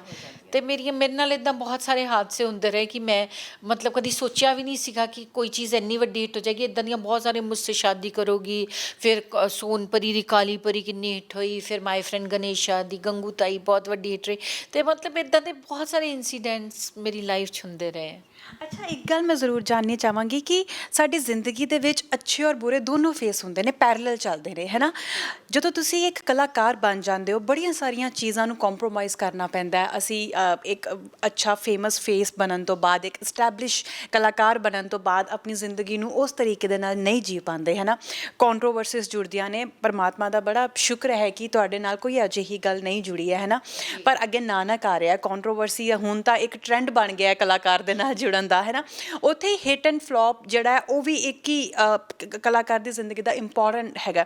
ਸੋ ਜੇ ਕੁਝ ਫਿਲਮਾਂ ਦੀ ਗੱਲ ਕਰੀਏ, ਕੁਝ ਕਰੈਕਟਰਸ ਦੀ ਗੱਲ ਕਰੀਏ ਜਿਨ੍ਹਾਂ ਨੂੰ ਓਨਾ ਪਸੰਦ ਨਹੀਂ ਕੀਤਾ ਗਿਆ ਜਾਂ ਲੋਕਾਂ ਨੂੰ ਉਸ ਦੇ ਬਾਰੇ ਇੰਨਾ ਨਹੀਂ ਪਤਾ ਲੱਗ ਪਾਇਆ, ਤੁਸੀਂ ਇਸ ਚੀਜ਼ ਨੂੰ ਆਪਣੀ ਲਾਈਫ ਦੇ ਵਿੱਚ ਕਿਵੇਂ ਲਿਆ ਔਰ ਤੁਹਾਨੂੰ ਲੱਗਦਾ ਕਿ ਯਾਰ ਇਹ ਕਰੈਕਟਰ ਮੈਨੂੰ ਨਹੀਂ ਸੀ ਕਰਨਾ ਚਾਹੀਦਾ ਪਰ ਚਲੋ ਕਰ ਲਿਆ ਤੇ ਕੋਈ ਗੱਲ ਨਹੀਂ ਇੱਦਾਂ? ਨਹੀਂ ਦੇਖੋ, ਮੈਂ ਜਦੋਂ ਵੀ ਕੰਮ ਕੀਤਾ ਹੈ, ਚਾਹੇ ਮੇਰਾ ਦੂਰਦਰਸ਼ਨ ਦਾ ਸੀਰੀਅਲ ਹੋਵੇ, ਚਾਹੇ ਮੇਰੀ ਰੀਜਨਲ ਫਿਲਮ ਹੋਵੇ, ਚਾਹੇ ਮੈਂ ਸਟੇਜ 'ਤੇ ਹੋਵਾਂ ਜਾਂ ਮੈਂ ਜਦੋਂ ਫਿਲਮ ਕਰ ਰਹੀ ਹੋਵਾਂ, ਉਸ ਟਾਈਮ ਮੈਨੂੰ ਜਿੰਨਾ ਵੀ ਆਉਂਦਾ ਹੋਵੇ, ਕਿਉਂਕਿ ਤੁਸੀਂ ਟਾਈਮ ਦੇ ਨਾਲ ਗਰੋ ਕਰਦੇ ਹੋ, ਤੁਸੀਂ ਨਾਲ ਦੇ ਨਾਲ ਲਾਈਫ 'ਚ ਬਹੁਤ ਕੁਝ ਸਿੱਖਦੇ ਹੋ, ਅਤੇ ਮੈਂ ਆਪਣਾ 100% ਉਹਦੇ 'ਚ ਦੇਣ ਦੀ ਕੋਸ਼ਿਸ਼ ਕਰਦੀ ਹਾਂ। ਅਤੇ ਜੇ ਉਹ ਹਿੱਟ ਜਾਂ ਫਲੋਪ ਹੁੰਦਾ ਅਤੇ ਮੈਂ ਉਹ ਸਭ ਉਹਦੀ ਰਜ਼ਾ ਹੈ, ਵਾਹਿਗੁਰੂ ਦੀ ਰਜ਼ਾ ਹੈ। ਔਰ ਹਿੱਟ ਔਰ ਫਲੋਪ ਤਾਂ ਡੈਫੀਨੇਟਲੀ ਹੁੰਦਾ ਹੀ ਹੈ। ਇਹ ਤਾਂ ਨਹੀਂ ਕਿ ਹਰ ਚੀਜ਼ ਤੁਹਾਡੀ ਜਿਹੜੀ ਉਹ ਸੁਪਰ ਹਿੱਟ ਹੋ ਜਾਏਗੀ, ਉਹ ਤਾਂ ਮੈਨੂੰ ਪਹਿਲਾਂ ਹੀ ਪਤਾ ਹੈ ਨਾ। ਅਤੇ ਮੈਂ ਉਹ ਚੀਜ਼ ਨੂੰ ਓਨੀ ਸੀਰੀਅਸਲੀ ਨਹੀਂ ਲੈਂਦੀ। ਮੈਨੂੰ ਸਿਰਫ ਇੰਨਾ ਪਤਾ ਹੈ ਕਿ ਮੈਂ ਆਪਣੇ ਕੰਮ ਨੂੰ ਪੂਰੀ ਇਮਾਨਦਾਰੀ ਦੇ ਨਾਲ ਕੀਤਾ ਹੈ। ਜੇ ਮੈਂ ਕਦੀ ਆਪਣੇ ਕੰਮ ਨੂੰ ਮਤਲਬ ਮੈਂ ਉਹ ਤੋਂ ਜ਼ਿਆਦਾ ਬੈਟਰ ਕਰ ਸਕਦੀ ਹੁੰਦੀ ਉਸ ਟਾਈਮ 'ਚ, ਤਾਂ ਸ਼ਾਇਦ ਮੈਨੂੰ ਦੁੱਖ ਲੱਗਦਾ। ਮੈਨੂੰ ਜਿੱਦਾਂ ਬਹੁਤ ਸਾਰੇ ਲੋਕ ਕਹਿੰਦੇ, ਉਪਾਸਨਾ ਜਿੱਦਾਂ ਤੂੰ ਗਈ ਸੀ ਇੰਡਸਟਰੀ 'ਚ, ਤੂੰ ਤਾਂ ਨੰਬਰਾਂ ਦੀ ਗੇਮ 'ਚ ਹੋਣਾ ਚਾਹੀਦਾ ਸੀ ਤੈਨੂੰ। ਪਰ ਮੈਨੂੰ ਪਤਾ ਹੈ ਕਿ ਮੈਂ ਸ਼ਾਇਦ ਇੰਨਾ ਹੀ ਡਿਜ਼ਰਵ ਕਰਦੀ ਸੀ। ਔਰ ਮੇਰੇ ਆਪਣੇ ਹਾਲਾਤ ਸੀ। ਮੇਰਾ ਤਾਂ ਕੋਈ ਵੀ ਨਹੀਂ ਸੀ ਫਿਲਮ ਇੰਡਸਟਰੀ 'ਚ। ਮੈਂ ਕਿਸੇ ਸਪੋਟ ਬॉय ਤੱਕ ਨੂੰ ਨਹੀਂ ਜਾਣਦੀ ਸੀ। ਮਤਲਬ ਇੰਡਸਟਰੀ 'ਚ ਮੈਂ ਬਿਲਕੁਲ ਨਵੀਂ, ਮੇਰੀ ਫੈਮਿਲੀ 'ਚ ਕੋਈ ਬੰਦਾ ਉਸ ਲਾਈਨ 'ਚ ਨਹੀਂ। ਉਹਦੇ ਬਾਵਜੂਦ ਵੀ ਜੇ ਮੈਂ ਇੱਥੇ ਤੱਕ ਵੀ ਪਹੁੰਚ ਗਈ ਹਾਂ, ਅਤੇ ਇਹ ਮੈਂ ਤਾਂ ਬਹੁਤ ਰੱਬ ਦਾ, ਮੈਂ ਰੋਜ਼ ਸਵੇਰੇ ਉੱਠਦੀ ਹਾਂ ਨਾ, ਮੈਂ ਥੈਂਕ ਯੂ ਕਹਿੰਦੀ ਹਾਂ ਕਿ ਵਾਹਿਗੁਰੂ ਤੂੰ ਮੈਨੂੰ ਇੰਨਾ ਕੁਛ ਦੇ ਦਿੱਤਾ। ਮਤਲਬ ਸ਼ਾਇਦ ਮੈਨੂੰ ਲੱਗਦਾ ਕਿ ਬਹੁਤ ਲੋਕ ਹੈ, ਬਹੁਤ ਟੈਲੈਂਟ ਹੈ, ਬੜੇ ਟੈਲੈਂਟਡ ਬੱਚੇ ਹੈਗੇ, ਬਹੁਤ ਅੱਛੇ ਐਕਟਰਸ ਹੈ, ਬਹੁਤ ਸੋਹਣੇ ਲੋਕ ਹੈ ਦੁਨੀਆ 'ਚ ਹੈ। ਇੱਦਾਂ ਨਹੀਂ ਹੈ ਕਿ ਸਾਡੇ 'ਚ ਹੀ ਸਾਰਾ ਕੁਛ ਭਰਿਆ ਹੈ, ਨਹੀਂ, ਮੈਂ ਨਹੀਂ ਮੰਨਦੀ ਇੱਦਾਂ। ਅਤੇ ਉਹਦੇ ਬਾਵਜੂਦ ਵੀ ਪਰਮਾਤਮਾ ਨੇ ਸਾਨੂੰ ਚੁਣਿਆ ਕਿ ਸਾਨੂੰ ਇੰਨਾ ਕੁਛ ਦਿੱਤਾ। ਅੱਜ ਮੈਂ ਪੂਰੀ ਦੁਨੀਆ ਦੇਖ ਚੁੱਕੀ ਹੈ, ਪਰਮਾਤਮਾ ਦੀ ਦਇਆ ਨਾਲ ਸਾਰੀਆਂ ਚੀਜ਼ਾਂ ਮੇਰੇ ਕੋਲ ਹੈ, ਅਤੇ ਮੈਂ ਤਾਂ ਰੋਜ਼ ਥੈਂਕ ਯੂ ਕਰਦੀ ਹਾਂ। ਔਰ ਹਿੱਟ ਔਰ ਫਲੋਪ ਕੋਈ ਇੰਨੇ ਮਾਇਨੇ ਮੇਰੇ ਲਈ ਨਹੀਂ ਰੱਖਦਾ, ਕਿਉਂਕਿ ਮੈਨੂੰ ਲੱਗਦਾ ਹੈ ਕਿ ਮੈਂ ਆਪਣਾ ਕੰਮ ਜਿੰਨਾ ਵੀ ਜੋ ਮੈਨੂੰ ਮਿਲਦਾ ਰਹੂਗਾ ਲਾਈਫ 'ਚ, ਜੋ ਵੀ ਮੈਂ ਕਰੂੰਗੀ, ਮੈਂ ਆਪਣੀ ਪੂਰੀ ਇਮਾਨਦਾਰੀ ਨਾਲ ਕਰੂੰਗੀ। ਔਰ ਇਹੀ ਮੈਂ ਆਪਣੇ ਬੱਚੇ ਨਾਨਕ ਨੂੰ ਵੀ ਸਿਖਾਉਂਦੀ ਹਾਂ ਕਿ ਤੂੰ ਆਪਣੀ ਮਿਹਨਤ ਨਹੀਂ ਛੱਡੀ। ਅੱਜ ਉਹ ਮੁੰਡਾ ਜਿਹੜਾ ਹੈਗਾ ਸਵੇਰੇ 9 ਵਜੇ ਤੋਂ ਲੈ ਕੇ ਰਾਤ ਦੇ 10-11 ਵਜੇ ਤੱਕ ਕਲਾਸਿਸ ਕਰਦਾ, ਚਾਹੇ ਉਹ ਮਾਰਸ਼ਲ ਆਰਟ ਦੀ ਕਲਾਸ ਹੋਵੇ, ਚਾਹੇ ਡਾਂਸ ਕਲਾਸ ਹੋਵੇ, ਚਾਹੇ ਐਕਟਿੰਗ ਕਲਾਸ ਹੋਵੇ। ਤਾਂ ਜੇ ਤੁਸੀਂ ਸੋਚੋ ਨਹੀਂ ਮੈਂ ਤਾਂ ਘਰ ਬੈਠੇ ਕੰਮ ਮਿਲ ਜਾਣਾ, ਕੋਈ ਗੱਲ ਨਹੀਂ, ਮੈਨੂੰ ਤਾਂ ਕੁਛ ਸਿੱਖਣ ਦੀ ਲੋੜ ਨਹੀਂ ਹੈ, ਮੈਨੂੰ ਲੱਗਦਾ ਕਿ ਇਹ ਕੰਮ ਹਰ ਬੰਦੇ ਨੂੰ ਇਹ ਸੋਚਣਾ ਚਾਹੀਦਾ। ਕਈ ਲੋਕ ਇੱਦਾਂ ਸੋਚਦੇ ਮੈਂ ਚੰਗਾ ਦਿਖਦਾ ਜਾਂ ਮੈਂ ਦਿਖਦੀ ਹਾਂ, ਮੈਂ ਫਿਲਮ ਲਾਈਨ ਜਾਊਂਗੀ, ਮੈਂ ਬਹੁਤ ਕਮਾ ਲੂੰਗੀ, ਹੈ ਨਾ।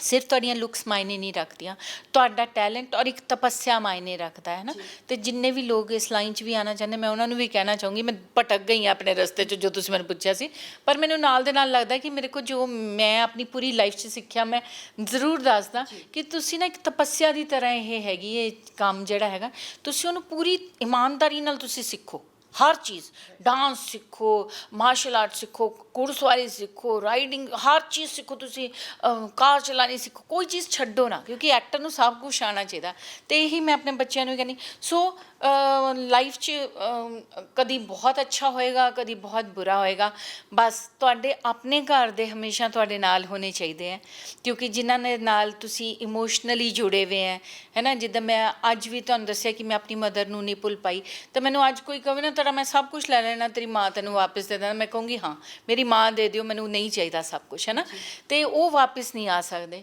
ਬਾਕੀ ਤਾਂ ਪੈਸਾ, ਕਰੀਅਰ, ਇਹ ਸਭ ਤਾਂ ਦੁਨਿਆਵੀ ਚੀਜ਼ਾਂ ਹੈਗੀਆਂ, ਇਹ ਅੱਜ ਹੈ ਕੱਲ੍ਹ ਸ਼ਾਇਦ ਨਾ ਹੋਣ। ਤੇ ਪਰ ਆਪਣੇ ਲੋਕ ਤੁਹਾਡੇ ਨਾਲ ਹਮੇਸ਼ਾ ਹੋਣ। ਬਿਲਕੁਲ ਜਿੱਦਾਂ ਤੁਸੀਂ ਕਿਹਾ ਨਾ ਕਿ ਨਾਨਕ ਦੀ ਸਾਰੀ ਕੁਆਲਿਟੀਜ਼ ਇਸ ਕਰਕੇ ਵੀ ਵਰਥ ਕਰਦੀਆਂ ਨੇ ਕਿਉਂਕਿ ਉਹਨਾਂ ਦਾ ਨਾਮ ਹੀ ਨਾਨਕ ਰੱਖਿਆ ਗਿਆ ਉੱਦਾਂ ਹੀ ਅਸੀਂ ਕਹਿ ਸਕਦੇ ਹਾਂ ਕਿ ਜਿੰਨੀ ਪੂਰੀ ਜ਼ਿੰਦਗੀ ਤੁਸੀਂ ਆਲਮੋਸਟ ਇੰਡਸਟਰੀ ਨੂੰ ਅਦਾਕਾਰੀ ਨੂੰ ਦੇ ਦਿੱਤੀ ਹੈ ਨਾ ਔਰ ਤੁਸੀਂ ਵੀ ਅਦਾਕਾਰੀ ਦੀ ਉਪਾਸਨਾ ਹੀ ਕੀਤੀ ਹੈ ਤੁਸੀਂ ਤਪੱਸਿਆ ਦੀ ਕਿਉਂਕਿ ਗੱਲ ਕੀਤੀ ਸੀ। ਅੱਛਾ ਇੱਕ ਗੱਲ ਮੈਂ ਜ਼ਰੂਰ ਜਾਣਨੀ ਚਾਹਾਂਗੀ ਬੀਇੰਗ ਅ ਸੀਨੀਅਰ ਆਰਟਿਸਟ ਹੈ ਨਾ ਕਿਉਂਕਿ ਸਾਡੀ ਇੰਡਸਟਰੀ ਦੇ ਵਿੱਚ ਅੱਜ ਕੁੜੀਆਂ ਆਉਂਦੀਆਂ ਨੇ ਜਿੱਦਾਂ ਕਿ ਤੁਸੀਂ ਸ਼ੁਰੂ 'ਚ ਹੀ ਸਾਡੀ ਗੱਲ ਹੋਈ ਸੀ ਕਿ ਇੰਡਸਟਰੀ ਨੂੰ ਲੈ ਕੇ ਪਰਸੈਪਸ਼ਨਸ ਬੜੀਆਂ ਗਲਤ ਨੇ ਖਾਸ ਕਰ ਕੁੜੀਆਂ ਨੂੰ ਲੈ ਕੇ ਕਿਤੇ ਨਾ ਕਿਤੇ ਇਮੇਜ ਨੂੰ ਉਹਨਾਂ ਦੇ ਕਰੈਕਟਰ ਨੂੰ ਜੱਜ ਕੀਤਾ ਜਾਂਦਾ ਜੇਕਰ ਤੁਸੀਂ ਇੰਡਸਟਰੀ 'ਚ ਕੰਮ ਕਰ ਰਹੇ ਹੋ ਔਰ ਇੰਡਸਟਰੀ 'ਚ ਕੁਝ ਚੀਜ਼ਾਂ ਅਜਿਹੀਆਂ ਹੈ ਵੀ ਜੋ ਕਿਤੇ ਨਾ ਕਿਤੇ ਕੁੜੀ ਨੂੰ ਇਨਸਿਕਿਉਰਿਟੀ ਦਿਵਾਉਂਦੀਆਂ ਨੇ ਜਾਂ ਉਹਨਾਂ ਦੇ ਪੇਰੈਂਟਸ ਨੂੰ ਇਹ ਚੀਜ਼ 'ਤੇ ਵਿਸ਼ਵਾਸ ਨਹੀਂ ਹੋਣ ਦਿੰਦੀਆਂ ਕਿ ਇਹ ਇੰਡਸਟਰੀ 'ਚ ਸਿਕਿਉਰਿਟੀ ਦੇ ਨਾਲ ਕੰਮ ਕਰ ਸਕਦੇ ਹੈ ਨਾ। ਸੋ ਤੁਸੀਂ ਵੀ ਤਾਂ ਇੱਕ ਉਸ ਏਜ 'ਚੋਂ ਨਿਕਲੇ ਹੋ ਤੁਸੀਂ ਸੋਹਣੇ ਸੀ ਤੁਸੀਂ ਇਨੋਸੈਂਟ ਸੀ ਤੁਹਾਡੀ ਇਹਨਾਂ ਸੋਹਣੇ ਸੀ ਹੈਗੇ I am talking about that particular age ਹੈ ਨਾ। ਸੋ ਹਾਂਜੀ ਜਦੋਂ ਇੱਕ ਅਡੋਲਸੈਂਟ ਪੀਰੀਅਡ ਹੁੰਦਾ ਜਦੋਂ ਉਸ ਤੋਂ ਬਾਅਦ ਤੁਸੀਂ ਇੱਕਦਮ ਯੰਗ ਏਜ ਦੇ ਵਿੱਚ ਆਉਂਦੇ ਹੋ ਅਤੇ ਮੈਮ ਇਹ ਪ੍ਰੋਬਲਮ ਤਾਂ ਤੁਹਾਨੂੰ ਵੀ ਆਈਆਂ ਹੋਣਗੀਆਂ ਇੰਡਸਟਰੀ ਵਿੱਚ। ਹਾਂ ਹਰ ਇੱਕ ਦੇਖੋ ਮੈਂ ਤੁਹਾਨੂੰ ਇਹ ਪਹਿਲੀ ਤਾਂ ਗੱਲ ਇਹ ਦੱਸਦਾ ਕਿ ਇਹ ਨਹੀਂ ਕਿ ਇਹ ਸਿਰਫ ਇੰਡਸਟਰੀ 'ਚ ਹੀ ਕੁੜੀਆਂ ਨੂੰ ਕੋਈ ਪ੍ਰੋਬਲਮ ਆਉਂਦੀ ਹੈ। ਕੋਈ ਵੀ ਐਸਾ ਫੀਲਡ ਨਹੀਂ ਹੈ ਚਾਹੇ ਉਹ ਡਾਕਟਰ ਨਰਸਿਸ ਹੋਣ ਚਾਹੇ ਉਹ ਪਾਇਲਟ ਹੋਣ ਚਾਹੇ ਉੱਥੇ ਚਾਹੇ ਬਿਜ਼ਨਸ 'ਚ ਹੋਵੇ ਜਾਂ ਤੁਹਾਡੇ ਆਪਣੀ ਜਿਹੜੀ ਫੀਲਡ 'ਚ ਤੁਸੀਂ ਹੈਗੇ ਕਿਸੇ ਕੋਈ ਵੀ ਫੀਲਡ 'ਚ ਹਰ ਜਗ੍ਹਾ 'ਤੇ ਪ੍ਰੋਬਲਮਸ ਹੈ। ਅੱਛੇ ਔਰ ਬੁਰੇ ਲੋਕ ਹਰ ਜਗ੍ਹਾ ਹੁੰਦੇ ਹੈ ਨਾ ਅਤੇ ਉਹ ਸਿਰਫ ਇੰਡਸਟਰੀ ਨਹੀਂ ਹੈ। ਗੱਲ ਇਹ ਹੈ ਕਿ ਤੁਸੀਂ ਸਿਚੁਏਸ਼ਨਸ ਨੂੰ ਕਿੱਦਾਂ ਡੀਲ ਕਰਦੇ ਹੋ ਅਤੇ ਤੁਸੀਂ ਝੁਕਣਾ ਪਸੰਦ ਕਰੋਗੇ ਕਿ ਤੁਸੀਂ ਉੱਤੇ ਪੈਰ ਰੱਖ ਕੇ ਉੱਪਰ ਜਾਣਾ ਪਸੰਦ ਕਰੋਗੇ ਹੈ ਨਾ। ਜੇ ਤੁਸੀਂ ਇੰਨੇ ਟੈਲੈਂਟਡ ਹੋ ਔਰ ਤੁਹਾਡੇ 'ਚ ਦਮ ਹੈ ਤਾਂ ਕੋਈ ਬੰਦਾ ਤੁਹਾਨੂੰ ਝੁਕਾ ਨਹੀਂ ਸਕਦਾ। ਮੈਂ ਤੁਹਾਨੂੰ ਦੱਸਦੀ ਹਾਂ ਕਿ ਮੇਰੇ ਨਾਲ ਵੀ ਇੱਦਾਂ ਦੇ ਕਿੱਸੇ ਹੋਏ ਜਿਹਦੇ 'ਚ ਲੋਕਾਂ ਨੇ ਮੈਨੂੰ ਜਿੱਦਾਂ ਪੁੱਛਣਾ ਸ਼ੁਰੂ ਕੀਤਾ ਪਹਿਲਾਂ ਇਹ ਕੁਐਸਚਨ ਹੁੰਦਾ ਹੋਰ ਸ਼ਾਮ ਨੂੰ ਤੁਸੀਂ ਕੀ ਕਰ ਰਹੇ ਹੈ ਨਾ। ਤੁਸੀਂ ਵੀ ਸੁਣੇ ਹੋਣੇ ਇਹ ਗੱਲ ਕਿ ਸ਼ਾਮ ਨੂੰ ਕੀ ਕਰ ਰਹੇ ਅਤੇ ਡਿਨਰ ਕਰਦੇ ਇਕੱਠੇ। ਮੈਂ ਕਹਿੰਦੀ ਸੀ ਨਹੀਂ ਮੈਂ ਤਾਂ ਸ਼ਾਮ ਨੂੰ ਜਿਹੜੇ ਹੈਗੇ ਖਾਣਾ ਹੀ ਨਹੀਂ ਖਾਂਦੀ ਮੈਂ ਸ਼ਾਮ ਨੂੰ ਖਾਣਾ ਨਹੀਂ ਖਾਂਦੀ। ਫਿਰ ਉਹਨੇ ਕਹਿਣਾ ਤੁਹਾਡਾ ਕੋਈ ਬੋਆਏਫਰੈਂਡ ਹੈ। ਮੈਂ ਹਾਂ ਮੇਰੀ ਇੰਗੇਜਮੈਂਟ ਹੋਈ ਵੀ ਹੈ ਬਾਹਰ ਹੈ ਮੁੰਡਾ। ਅਤੇ ਮਤਲਬ ਤੁਸੀਂ ਕਿੱਦਾਂ ਉਹਨੂੰ ਡੀਲ ਕਿੱਦਾਂ ਕਰਦੇ ਹੋ। ਔਰ ਜੇ ਮੈਂ ਇਹ ਦੇਖਿਆ ਇੰਡਸਟਰੀ 'ਚ ਮੈਂ ਦੇਖਿਆ ਕਿ ਜੇ ਉਹ ਤੁਹਾਨੂੰ ਸਮਝ ਜਾਂਦੇ ਹੈ।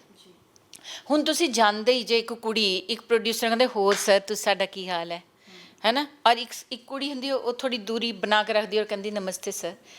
ਉਹਦੇ 'ਚ ਔਰ ਉਹਦੇ 'ਚ ਫ਼ਰਕ ਮਹਿਸੂਸ ਹੋ ਜਾਂਦਾ। ਪ੍ਰੋਡਿਊਸਰ ਡਾਇਰੈਕਟਰ ਜਿਹੜੇ ਵੀ ਹੋਣ ਜਿਹੜਾ ਵੀ ਬੰਦਾ ਹੋਵੇ ਉਹਨੂੰ ਸਮਝ ਆਉਂਦਾ ਕਿ ਕੁੜੀ ਕਿਹੜੀ ਲਾਈਨ 'ਤੇ ਜਾ ਰਹੀ ਹੈ ਔਰ ਕਿੱਥੇ ਤੱਕ ਜਾ ਸਕਦੀ ਹੈ ਨਾ। ਅਤੇ ਜੇ ਤੁਸੀਂ ਪਹਿਲਾਂ ਤੋਂ ਇੱਕ ਡਿਸਟੈਂਸ ਮੇਨਟੇਨ ਕਰਕੇ ਰੱਖਦੇ ਹੋ ਔਰ ਦੂਸਰੇ ਬੰਦੇ ਨੂੰ ਤੁਸੀਂ ਦੱਸ ਦਿੰਦੇ ਹੋ ਆਪਣੇ ਐਟੀਟਿਊਡ ਨਾਲ ਤੁਸੀਂ ਦੱਸ ਦਿੰਦੇ ਹੋ ਕਿ ਦੇਖੋ ਜੀ ਮੈਨੂੰ ਸਿਰਫ ਕੰਮ ਨਾਲ ਮਤਲਬ ਹੈ ਦੂਸਰੀ ਕਿਸੇ ਚੀਜ਼ ਦਾ ਮੈਨੂੰ ਕੋਈ ਮਤਲਬ ਨਹੀਂ ਹੈ। ਉਹ ਤੁਸੀਂ ਆਪ ਦੱਸਣਾ ਹੁੰਦਾ ਹੈ ਔਰ ਉਹਦੇ ਲਈ ਤੁਹਾਨੂੰ ਕਹਿਣ ਦੀ ਲੋੜ ਨਹੀਂ ਪੈਂਦੀ ਉਹ ਤੁਹਾਡਾ ਐਟੀਟਿਊਡ ਦੱਸਦਾ ਅਤੇ ਫਿਰ ਉਹ ਬੰਦੇ ਕਦੀ ਉੱਧਰ ਜਾਂਦੇ ਨਹੀਂ। ਇੱਕ ਫਿਲਮ ਬਣਾਉਣ 'ਚ ਕਰੋੜਾਂ ਰੁਪਏ ਦੀ ਇਨਵੈਸਟਮੈਂਟ ਹੈ ਔਰ ਜਿਹੜੀ ਚੀਜ਼ ਈਜ਼ੀਲੀ 5000 3000 'ਚ ਅਵੇਲੇਬਲ ਹੈ ਨਾ ਕਿ ਮਤਲਬ ਕੋਈ ਵੀ ਪ੍ਰੋਸਟੀਟਿਊਸ਼ਨ ਤੁਸੀਂ ਦੇਖ ਲਓ ਬਹੁਤ ਪ੍ਰੋਸਟੀਟਿਊਟਸ ਹੈ ਅਤੇ ਉਹ ਲੋਕ ਕਰੋੜ ਰੁਪਇਆ ਲਗਾ ਦੇਣਗੇ ਉਹਦੇ 'ਤੇ 10 ਕਰੋੜ 100 ਕਰੋੜ ਰੁਪਇਆ ਲਗਾ ਦੇਣਗੇ ਕਿ ਇਸ ਗੱਲ ਕਰਕੇ ਕਿ ਉਹ ਤਾਂ ਤੁਹਾਡਾ ਉਹਨਾਂ ਅਫੇਅਰ ਹੈ। ਨਹੀਂ ਜੇ ਤੁਸੀਂ ਉਹਨੂੰ ਦੱਸ ਦਿੰਦੇ ਹੋ ਕਿ ਨਹੀਂ ਦੇਖੋ ਜੀ ਮੇਰਾ ਇਹ ਲਿਮਿਟ ਹੈ ਔਰ ਮੈਂ ਇੱਥੇ ਤੱਕ ਹੀ ਰਹਿ ਸਕਦੀ ਹਾਂ ਤਾਂ ਕੋਈ ਬੰਦਾ ਤੁਹਾਡੇ ਨਜ਼ਦੀਕ ਆਉਣ ਦੀ ਕੋਸ਼ਿਸ਼ ਨਹੀਂ ਕਰਦਾ ਬਲਕਿ ਉਹਨਾਂ ਦੀ ਰਿਸਪੈਕਟ ਤੁਹਾਡੇ ਲਈ ਵੱਧ ਜਾਂਦੀ ਹੈ ਔਰ ਉਹ ਤੁਹਾਨੂੰ ਲਗਾਤਾਰ ਕੰਮ ਦਿੰਦਾ ਹੈ। ਮੈਂ ਇੱਕ ਪ੍ਰੋਡਿਊਸਰ ਡਾਇਰੈਕਟਰ ਦੇ ਨਾਲ 8-8 10-10 ਫਿਲਮਾਂ ਕੰਮ ਕੀਤਾ ਹੈ ਜਿਨ੍ਹਾਂ ਦੇ ਲਈ ਬਹੁਤ ਬੁਰਾ ਕਿਹਾ ਜਾਂਦਾ ਸੀ ਕਿ ਇਹ ਤਾਂ ਜੀ ਇੱਦਾਂ ਦਾ ਹੈ ਤਾਂ ਉਹ ਮੇਰੇ ਹਮੇਸ਼ਾ ਉਹਨਾਂ ਨੇ ਨਾਲ ਮੇਰੇ ਤੁਸੀਂ ਕਿਹਾ ਨਾ ਕੋਈ ਕੰਟਰੋਵਰਸੀ ਨਹੀਂ ਉਹਨਾਂ ਨੇ ਹਮੇਸ਼ਾ ਉਪਾਸਨਾ ਜੀ ਲਗਾਇਆ। ਤੁਸੀਂ ਮੇਰੇ ਜਿੰਨੇ ਪ੍ਰੋਡਿਊਸਰ ਜਾਂ ਮੇਰੇ ਜਿੰਨੇ ਵੀ ਕੋ ਐਕਟਰਸ ਹੈਗੇ ਤੁਸੀਂ ਉਹਨਾਂ ਦੇ ਕੋਲ ਜਾਓਗੇ ਨਾ ਜੇ ਸਾਡੀ ਕਦੀ ਵੀ ਤੁਹਾਡੇ ਦੋਸਤੀ ਵੀ ਹੋਵੇ ਉਹਨਾਂ ਦੇ ਨਾਲ ਤੁਸੀਂ ਪੁੱਛੋਗੇ ਤਾਂ ਉਹ ਕਹੋਗੇ ਕਿ ਨਹੀਂ ਉਪਾਸਨਾ ਤਾਂ ਕਦੀ ਸਾਡੇ ਨਾਲ ਕੋਈ ਅਫੇਅਰ ਨਹੀਂ ਰਿਹਾ। ਤਾਂ ਮਤਲਬ ਕਿਉਂਕਿ ਮੈਂ ਉਹਨਾਂ ਨੂੰ ਦੱਸ ਦਿੰਦੀ ਸੀ ਕਿ ਆਪਣੇ ਐਟੀਟਿਊਡ ਨਾਲ ਕਿ ਤੁਸੀਂ ਭਾਜੀ ਡਿਸਟੈਂਸ ਇੱਥੇ ਨਾ ਤਾਂ ਮੇਰੇ ਲਾਈਫ 'ਚ ਮਤਲਬ ਅਫੇਅਰ ਮੈਂ ਇਹ ਨਹੀਂ ਕਹਿੰਦੀ ਕਿ ਹਰ ਇਨਸਾਨ ਦੀ ਆਪਣੀ ਮਰਜ਼ੀ ਹੁੰਦੀ ਹੈ। ਅਫੇਅਰ ਕੋਈ ਬੁਰੀ ਚੀਜ਼ ਨਹੀਂ ਹੈ ਪਰ ਤੁਸੀਂ ਕੰਮ ਲਈ ਜੇ ਝੁਕਦੇ ਹੋ ਤਾਂ ਫਿਰ ਤਾਂ ਪ੍ਰੋਸਟੀਟਿਊਟ ਔਰ ਤੁਹਾਡੇ 'ਚ ਕੋਈ ਫ਼ਰਕ ਨਹੀਂ ਹੈ। ਸੋ ਫਿਲਮ ਲਾਈਨ ਤੋਂ ਜ਼ਿਆਦਾ ਸਿਕਿਉਰ ਲਾਈਨ ਵੀ ਮੈਂ ਕੋਈ ਨਹੀਂ ਦੇਖੀ। ਅਸੀਂ 5 ਸਵੇਰ ਦੇ 5 ਵਜੇ ਤੱਕ ਕੰਮ ਕਰ ਰਹੇ ਹਾਂ ਰਾਤ ਦੇ 2 ਵਜੇ ਤੱਕ ਕੰਮ ਕਰ ਰਹੇ ਹਾਂ ਕਿੰਨੇ ਲੇਟ ਨਾਈਟਸ ਤੱਕ ਆਪਾਂ ਕੰਮ ਕਰਦੇ ਹਾਂ ਤੇ ਬਹੁਤ ਹੀ ਵਧੀਆ ਮੈਂ ਤਾਂ ਕਹਿੰਦੀ ਕਿ ਜੇ ਮੈਂ ਅਗਲਾ ਜਨਮ ਵੀ ਲਵਾਂ ਨਾ ਤਾਂ ਮੈਂ ਐਕਟਰੈਸ ਹੀ ਬਣ ਕੇ ਲੈਣਾ ਚਾਹੁੰਦੀ ਹਾਂ ਔਰ ਮੈਨੂੰ ਤਾਂ ਬਹੁਤ ਵਧੀਆ ਇਹ ਲਾਈਨ ਲੱਗੀ ਔਰ ਕੋਈ ਜ਼ਬਰਦਸਤੀ ਨਹੀਂ ਹੈ ਔਰ ਜੇ ਕੋਈ ਲੜਕੀ ਇਹ ਕਹਿੰਦੀ ਹੈ ਕਿ ਮੇਰੇ ਨਾਲ ਜ਼ਬਰਦਸਤੀ ਹੋ ਗਈ ਮੈਨੂੰ ਇਹ ਕਰ ਲਿਆ ਉਹ ਕਰ ਲਿਆ ਤਾਂ ਉਸ ਬਿਲਕੁਲ ਝੂਠ ਹੈ ਬਿਲਕੁਲ ਹੀ ਝੂਠ ਹੈ ਕਿਉਂਕਿ ਇੱਥੇ ਕੋਈ ਜ਼ਬਰਦਸਤੀ ਨਹੀਂ ਹੈ ਇਸ ਲਾਈਨ 'ਚ ਕਦੀ ਵੀ ਉਹ ਪਹਿਲਾਂ ਹੀ ਦੇਖ ਲੈਂਦੇ ਆ ਕਿ ਜਿੱਦਾਂ ਮੈਂ ਤੁਹਾਨੂੰ ਦੱਸਿਆ ਕੁੜੀ ਦੇ ਐਟੀਟਿਊਡ ਤੋਂ ਹੀ ਉਹਨਾਂ ਨੂੰ ਸਮਝ ਆ ਜਾਂਦਾ ਫਿਰ ਤੁਹਾਨੂੰ ਜੇ ਤੁਸੀਂ ਕੰਮ ਲੈਣ ਲਈ ਕੁਝ ਕਰਨਾ ਚਾਹੁੰਦੇ ਹੋ ਔਰ ਉਹ ਤੁਹਾਨੂੰ ਬਾਅਦ 'ਚੋਂ ਕੰਮ ਨਹੀਂ ਦਿੰਦੇ ਫਿਰ ਤੁਸੀਂ ਕਹਿੰਦੇ ਕਿ ਜੀ ਉਹ ਬੰਦੇ ਨੇ ਮੇਰਾ ਰੇਪ ਕਰਤਾ ਜੋ ਫਿਰ ਕਈ ਕੁੜੀਆਂ ਨੇ ਹੁਣੀ ਥੋੜ੍ਹੇ ਟਾਈਮ ਪਹਿਲਾਂ ਇਹ ਵੀ ਸਟਾਰਟ ਕੀਤਾ ਕਿ ਇਹ ਤਾਂ ਮੈਨੂੰ 5 ਸਾਲ ਤੋਂ ਯੂਜ਼ ਕਰ ਰਿਹਾ ਮਤਲਬ ਤੁਸੀਂ ਯੂਜ਼ ਹੋਣ ਦਿੱਤਾ ਤਾਂ ਉਹਨੇ ਯੂਜ਼ ਕੀਤਾ ਤੁਸੀਂ ਪਹਿਲਾਂ ਹੀ ਜੇ ਯੂਜ਼ ਨਹੀਂ ਹੋਣ ਦਿੰਦੇ ਤਾਂ ਇਹ ਤਾਂ ਨਹੀਂ ਹੈ ਕਿ ਜੇ ਤੁਸੀਂ ਟੈਲੈਂਟਡ ਹੈ ਤਾਂ ਤੁਹਾਨੂੰ ਕੰਮ ਨਹੀਂ ਮਿਲੂਗਾ ਜੇ ਤੁਹਾਡੇ 'ਚ ਦਮ ਹੈ ਤੁਹਾਡੇ 'ਚ ਟੈਲੈਂਟ ਹੈ ਤੁਹਾਨੂੰ ਕੰਮ ਮਿਲੇਗਾ ਉਹਦੇ ਲਈ ਤੁਹਾਨੂੰ ਝੁਕਣ ਦੀ ਲੋੜ ਨਹੀਂ ਹੈ ਪਰ ਜੇ ਤੁਸੀਂ ਝੁਕਦੇ ਹੋ ਔਰ ਫਿਰ ਤੁਸੀਂ ਬਦਨਾਮ ਦੂਸਰੇ ਨੂੰ ਕਰਦੇ ਹੋ ਮੈਨੂੰ ਤਾਂ ਲੱਗਦਾ ਕਿ ਫਿਰ ਮੇਰੇ ਕੋਲ ਕੋਈ ਵਰਡਸ ਨਹੀਂ ਨਹੀਂ ਤੁਸੀਂ ਬਹੁਤ ਸਹੀ ਮੈਨਰ ਦੇ ਵਿੱਚ ਇਸ ਗੱਲ ਨੂੰ ਜਿਹੜਾ ਹੈ ਮੈਨੂੰ ਲੱਗਦਾ ਕਿ ਅੱਜ ਕੱਲ੍ਹ ਦੀ ਕੁੜੀਆਂ ਤੱਕ ਪਹੁੰਚਾਉਣ ਦੀ ਕੋਸ਼ਿਸ਼ ਕੀਤੀ ਔਰ ਪਹੁੰਚ ਗਿਆ ਹੋਏਗਾ ਤਾਂ ਬਹੁਤ ਵਧੀਆ ਰਹਿਣਗੀਆਂ ਉਹਨਾਂ ਦਾ ਫਿਊਚਰ ਬਹੁਤ ਅੱਛਾ ਰਹੇਗਾ ਪਰ ਫਿਊਚਰ ਦੀ ਹੀ ਗੱਲ ਮੈਂ ਕਰਨੀ ਚਾਹਾਂਗੀ ਫਿਊਚਰ 'ਚ ਹੁਣ ਕੀ ਪਲਾਨ ਕਰ ਰਹੇ ਹੋ ਤੁਸੀਂ ਫਿਲਮਾਂ ਪ੍ਰੋਡਿਊਸ ਕਰ ਰਹੇ ਹੋ ਆਪਣੀ ਹੀ ਮਾਂ ਬੋਲੀ ਦੇ ਵਿੱਚ ਹੈ ਨਾ ਖੁਦ ਵੀ ਐਕਟ ਕਰ ਰਹੇ ਹੋ ਬਹੁਤ ਸਾਰੀਆਂ ਫਿਲਮਾਂ ਦੇ ਵਿੱਚ ਸੋ ਕਿਹੜੀਆਂ ਪਲਾਨਿੰਗਸ ਹੁਣ ਅੱਗੇ ਹੈਗੀਆਂ ਨੇ ਮੈਂ ਪੰਜਾਬੀ ਫਿਲਮਾਂ ਜਿੱਦਾਂ ਮੈਂ ਤੁਹਾਨੂੰ ਦੱਸੀਆਂ ਮੇਰੀਆਂ ਇੱਕ ਤਾਂ 27 ਮਈ ਨੂੰ ਰਿਲੀਜ਼ ਹੋ ਰਹੀ ਹੈ ਬਾਈ ਜੀ ਕੁੱਟਣਗੇ ਅਤੇ ਬਹੁਤ ਖੂਬਸੂਰਤ ਐਕਸ਼ਨ ਕਾਮੇਡੀ ਫਿਲਮ ਹੈ ਪਹਿਲੀ ਵਾਰ ਪੰਜਾਬ 'ਚ ਐਕਸ਼ਨ ਔਰ ਕਾਮੇਡੀ ਇਕੱਠੀ ਆਏਗੀ ਕਿਉਂਕਿ ਜੇ ਐਕਸ਼ਨ ਹੁੰਦਾ ਤਾਂ ਫਿਰ ਸਿਰਫ ਐਕਸ਼ਨ ਫਿਲਮ ਹੁੰਦੀ ਹੈ ਨਹੀਂ ਤਾਂ ਕਾਮੇਡੀ ਹੁੰਦੀ ਤਾਂ ਕਾਮੇਡੀ ਫਿਲਮ ਹੁੰਦੀ ਹੈ ਅਤੇ ਰੋਹਿਤ ਸ਼ੈੱਟੀ ਦੀਆਂ ਜਿੱਦਾਂ ਫਿਲਮਾਂ ਹੁੰਦੀਆਂ ਨਾ ਅਜੇ ਦੇਵਗਨ ਦੀਆਂ ਐਕਸ਼ਨ ਕਾਮੇਡੀ ਉਹ ਹੈ ਔਰ ਦੇਵ ਖਰੋੜ ਜੀ ਔਰ ਨਾਨਕ ਜਿੱਦਾਂ ਮੈਂ ਤੁਹਾਨੂੰ ਦੱਸਿਆ ਬਹੁਤ ਹੀ ਵਧੀਆ ਉਹਨਾਂ ਨੇ ਕੰਮ ਕੀਤਾ ਹੈ ਇਹਦੇ 'ਚ ਅਤੇ ਸਮੀਪ ਜੀ ਤਾਂ ਖੈਰ ਮੈਂ ਕੀ ਉਹਨਾਂ ਦੀ ਤਾਰੀਫ ਕਰਾਂ ਉਹ ਤਾਂ ਕਾਮੇਡੀ ਦੇ ਮਾਸਟਰ ਨੇ ਅਤੇ ਮਿਊਜ਼ਿਕ ਬਹੁਤ ਅੱਛਾ ਹੈ ਇਹਦੇ 'ਚ ਅਤੇ ਮੈਂ ਵੀ ਟਰਾਈ ਕੀਤੀ ਹੈ ਜਿਹੜੀ ਆਪਣੀ ਯਾਰਾਂ ਦੀਆਂ ਪੌਂ 12 ਮੈਂ ਬਣਾਈ ਹੈ ਫਸਟ ਟਾਈਮ ਮੈਂ ਡਾਇਰੈਕਟ ਕੀਤੀ ਫਿਲਮ ਔਰ ਉਹ ਮੈਂ ਇਸ ਕਰਕੇ ਡਾਇਰੈਕਟ ਕੀਤੀ ਕਿ ਉਦੋਂ ਨਾਨਕ ਨਵਾਂ ਸੀ ਔਰ ਮੈਂ ਸੋਚਦੀ ਸੀ ਕਿ ਨਾਨਕ ਕਿਤੇ ਕੈਮਰਾ ਕੌਨਸ਼ੀਅਸ ਤਾਂ ਨਹੀਂ ਪਰ ਮੇਰੀ ਗਲਤੀ ਸੀ ਇਹ ਸੋਚਣਾ ਕਿ ਉਹ ਕੈਮਰਾ ਕੌਨਸ਼ੀਅਸ ਹੋਏਗਾ ਉਹ ਬਿਲਕੁਲ ਹੀ ਨਹੀਂ ਸੀਗਾ ਬਲਕਿ ਸਾਰੇ ਹੈਰਾਨ ਸੀ ਕਿ ਇਹ ਤਾਂ ਮੁੰਡਾ ਨੂੰ ਬਿਲਕੁਲ ਹੀ ਕੋਈ ਫੀਅਰ ਹੀ ਨਹੀਂ ਹੈ ਕੈਮਰੇ ਦਾ ਅਤੇ ਮੈਂ ਉਹ ਫਿਲਮ ਮੈਂ ਡਾਇਰੈਕਟ ਕੀਤੀ ਉਹ ਵੀ ਬਹੁਤ ਪਿਆਰੀ ਬਣੀ ਹੈ ਮੇਰਾ ਉਹ ਬੇਬੀ ਹੈ ਮੇਰੀ ਫਿਲਮ ਹੈ ਅਤੇ ਮੈਂ ਤਾਂ ਤਾਰੀਫ ਕਰੂੰਗੀ ਗੱਲ ਅਸਲੀ ਆਡੀਅנס ਦੀ ਹੈ ਕਿ ਉਹ ਉਹਨੂੰ ਕਿੱਦਾਂ ਐਕਸੈਪਟ ਕਰਦੇ ਨੇ ਅਤੇ ਬਾਕੀ ਮੈਂ ਪੰਜਾਬੀ ਦੀਆਂ ਇਸ ਟਾਈਮ 4-5 ਫਿਲਮਾਂ ਹੈ ਜਿਹੜੀਆਂ ਮੇਰੀਆਂ ਰਿਲੀਜ਼ 'ਤੇ ਨੇ ਅਤੇ ਉਹ ਪੰਜਾਬੀ ਤਾਂ ਮੈਂ ਕਦੀ ਛੱਡਣ ਵਾਲੀ ਹੈ ਨਹੀਂ ਅਤੇ ਫਿਰ ਜਿਹੜੇ ਹੈਗੀ ਹੌਟਸਟਾਰ ਲਈ ਜਿੱਦਾਂ ਕਿ ਮੈਂ ਬਲੱਡ ਕਰਕੇ ਇੱਕ ਵੈੱਬ ਸੀਰੀਜ਼ ਕਰ ਰਹੀ ਹਾਂ ਇਸ ਟਾਈਮ ਉਹ ਹੈ ਫਿਰ ਮੈਂ ਗੁਜਰਾਤੀ ਦੀ ਇੱਕ ਫਿਲਮ ਸਾਈਨ ਕੀਤੀ ਵੀ ਹੈ ਉਹ ਜਾ ਕੇ ਕਰੂੰਗੀ ਅਤੇ ਇੱਦਾਂ ਕਰਕੇ ਮੇਰੀਆਂ ਕੁਛ ਫਿਲਮਸ ਹੈ ਹਿੰਦੀ ਦੀਆਂ ਵੀ ਅਤੇ ਜਿਹੜੀਆਂ ਔਰ ਮੈਂ ਬਹੁਤ ਜਲਦੀ ਇੱਕ ਹਿੰਦੀ ਫਿਲਮ ਵੀ ਪਲਾਨ ਕਰ ਰਹੀ ਹਾਂ ਕਿ ਅਸੀਂ ਹਿੰਦੀ ਫਿਲਮ ਵੀ ਬਣਾਈਏ ਅਤੇ ਬਹੁਤ ਅੱਛਾ ਸਬਜੈਕਟ ਵੀ ਮਿਲਿਆ ਹੈ ਮੈਨੂੰ ਅਤੇ ਹੁਣ ਮੈਂ ਡਾਇਰੈਕਸ਼ਨ ਤਾਂ ਮੈਂ ਨਹੀਂ ਕਰ ਸਕਦੀ ਕਿਉਂਕਿ ਮੈਨੂੰ ਟਾਈਮ ਹੀ ਨਹੀਂ ਹੈ ਜਦੋਂ ਤੁਸੀਂ ਡਾਇਰੈਕਟ ਕਰਦੇ ਨਾ ਮੇਰਾ 1.5 ਸਾਲ ਉਹਦੇ 'ਚ ਲੱਗ ਗਿਆ ਕਿਉਂਕਿ ਤੁਸੀਂ ਇੱਕ ਡਾਇਲੋਗ ਪਹਿਲਾਂ ਜਦੋਂ ਸਕ੍ਰਿਪਟ ਲਿਖੀ ਜਾਂਦੀ ਨਾ ਉੱਥੋਂ ਸ਼ੁਰੂ ਕਰ ਦਿਓ ਔਰ ਫਿਰ ਤੁਸੀਂ ਉਹਦੀ post production the and the copy ਨਿਕਲਣ ਤੱਕ ਤੁਹਾਨੂੰ ਕੰਮ ਕਰਨਾ ਪੈਂਦਾ ਐਜ਼ ਏ ਡਾਇਰੈਕਟਰ ਬਹੁਤ ਔਖਾ ਕੰਮ ਹੈ ਵੀ ਐਕਟਰਾਂ ਦਾ ਬੜਾ ਈਜ਼ੀ ਹੈ ਅਸੀਂ ਵੈਨ 'ਚ ਬੈਠ ਜਾਂਦੇ ਹਾਂ ਕਹਿੰਦੇ ਮੈਡਮ ਸ਼ਾਟ ਰੈਡੀ ਅਸੀਂ ਬਾਹਰ ਆ ਕੇ ਸ਼ਾਟ ਦੇ ਦਿੰਦੇ ਹਾਂ ਅਤੇ ਮੇਰੇ ਲਈ ਐਕਟਿੰਗ ਜ਼ਿਆਦਾ ਬਹੁਤ ਸੌਖਾ ਕੰਮ ਹੈ ਅਤੇ ਇਹ ਜਿਹੜਾ ਫਿਰ ਪ੍ਰੋਡਿਊਸ ਕਰਨਾ ਮੈਨੂੰ ਅੱਛਾ ਲੱਗਾ ਕਿਉਂਕਿ ਮੇਰੀ ਪੂਰੀ ਇੰਡਸਟਰੀ ਨੇ ਬਹੁਤ ਮੇਰਾ ਸਾਥ ਦਿੱਤਾ ਜਿਹੜੇ ਸਾਡੇ ਸਿੰਗਰਸ ਨੇ ਗਿੱਪੀ ਗਰੇਵਾਲ ਨਿੰਜਾ ਰੋਸ਼ਨ ਪ੍ਰਿੰਸ ਰਣਜੀਤ ਬਾਵਾ ਨਿੰਜਾ ਆਪਣੇ ਮੰਨਤ ਨੂਰ ਜੀ ਅਤੇ ਨਛੱਤਰ ਗਿੱਲ ਮਿੱਕਾ ਅਰਮਾਨ ਬੇਦਿਲ ਔਰ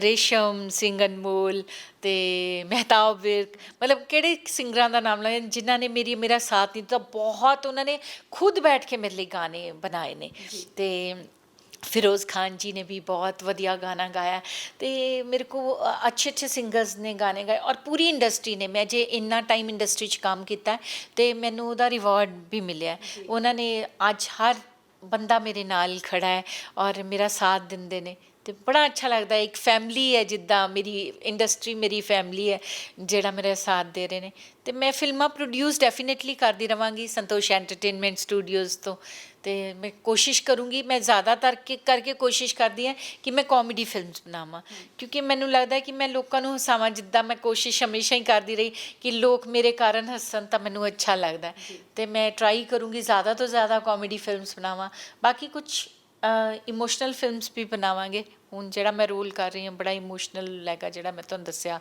ਵੈਬ ਸੀਰੀਜ਼ 'ਚ ਤੇ ਬਸ ਮੈਂ ਜਦੋਂ ਤੱਕ ਹੈ ਇਸ ਇੰਡਸਟਰੀ 'ਚ ਹੀ ਰਹਿਣਾ ਸੋ ਇੰਡਸਟਰੀ ਵੀ ਪੰਜਾਬ ਦੀ ਧੀ ਹੋ ਤੁਸੀਂ ਇੰਡਸਟਰੀ ਦਾ ਮਾਣ ਹੋ ਤੁਸੀਂ ਐਂਡ ਇਸੇ ਤਰ੍ਹਾਂ ਤੁਸੀਂ ਇਸ ਮਾਣ ਨੂੰ ਬਾਲੀਵੁੱਡ ਦੇ ਵਿੱਚ ਵੀ ਬਰਕਰਾਰ ਰੱਖਿਆ ਐਂਡ ਬਾਲੀਵੁੱਡ ਹੀ ਕਿਉਂ ਮੈਨੂੰ ਲੱਗਦਾ ਹੈ ਇੰਡੀਆ ਦਾ ਜਿੰਨੇ ਵੀ ਰੀਜਨਲ ਸਿਨੇਮਾਜ਼ ਅੱਜ ਗਰੋ ਕਰ ਚੁੱਕੇ ਨੇ ਔਰ ਜਿੰਨੇ ਵੀ ਅੱਛੇ ਚੱਲ ਰਹੇ ਨੇ ਤੁਸੀਂ ਸਾਰਿਆਂ ਦਾ ਹਿੱਸਾ ਰਹੇ ਹੋ ਔਰ ਸਾਰਿਆਂ ਨੂੰ ਤੁਸੀਂ ਹਿੱਟ ਫਿਲਮਾਂ ਹੀ ਦਿੱਤੀਆਂ ਨੇ ਸੋ ਬਹੁਤ ਵਧੀਆ ਲੱਗਦਾ ਹੈ ਤੁਸੀਂ ਬਹੁਤ ਅੱਛਾ ਇੱਕ ਬੈਂਚਮਾਰਕ ਸੈੱਟ ਕੀਤਾ ਹੋਇਆ ਹੈ ਅੱਜ ਕੱਲ੍ਹ ਦੀ ਜਨਰੇਸ਼ਨ ਦੇ ਲਈ so thank you so very much and all the very best and ma'am ਇਸੇ ਤਰ੍ਹਾਂ ਬਸ ਤੁਸੀਂ ਸੋਹਣੇ ਸੋਹਣੇ ਲੱਗਦੇ ਰਹੋ ਯੰਗ ਰਹੋ ਤੰਦਰੁਸਤ ਰਹੋ ਐਂਡ ਸੋਹਣੀਆਂ ਸੋਹਣੀਆਂ ਫਿਲਮਾਂ ਕਰਦੇ ਰਹੋ ਬਾਕੀ ਸਾਨੂੰ ਪਤਾ ਹੈ ਜਦੋਂ ਤੁਹਾਡੀ 4-5 ਫਿਲਮਾਂ ਰਿਲੀਜ਼ ਤੇ ਹੁੰਦੀਆਂ ਤੇ 5-6 ਫਿਲਮਾਂ ਲਾਈਨ ਅਪ 'ਚ ਵੀ ਹੁੰਦੀਆਂ ਪਾਈਪਲਾਈਨ 'ਚ ਸੋ ਬਹੁਤ ਬਹੁਤ ਮੁਬਾਰਕਾਂ ਤੁਹਾਨੂੰ ਐਂਡ ਬਹੁਤ ਦੁਆਵਾਂ ਨੇ ਥੈਂਕ ਯੂ ਜੀ ਥੈਂਕ ਯੂ ਸੋ ਸਾਡੇ ਨਾਲ ਅੱਜ ਸੀਗੇ ਉਹ ਜਿਹੜੇ ਅਜੇ ਵੀ 22 ਇਅਰਸ 올ਡ ਵਾਂਗੂ ਹੀ ਲੱਗਦੇ ਨੇ ਐਂਡ ਹੈਗੇ ਵੀ ਨੇ ਉਹਨਾਂ ਦੀ એનર્ਜੀ ਕਹਿ ਲਈਏ ਜਾਂ ਉਹਨਾਂ ਦੀ ਐਕਟਿੰਗ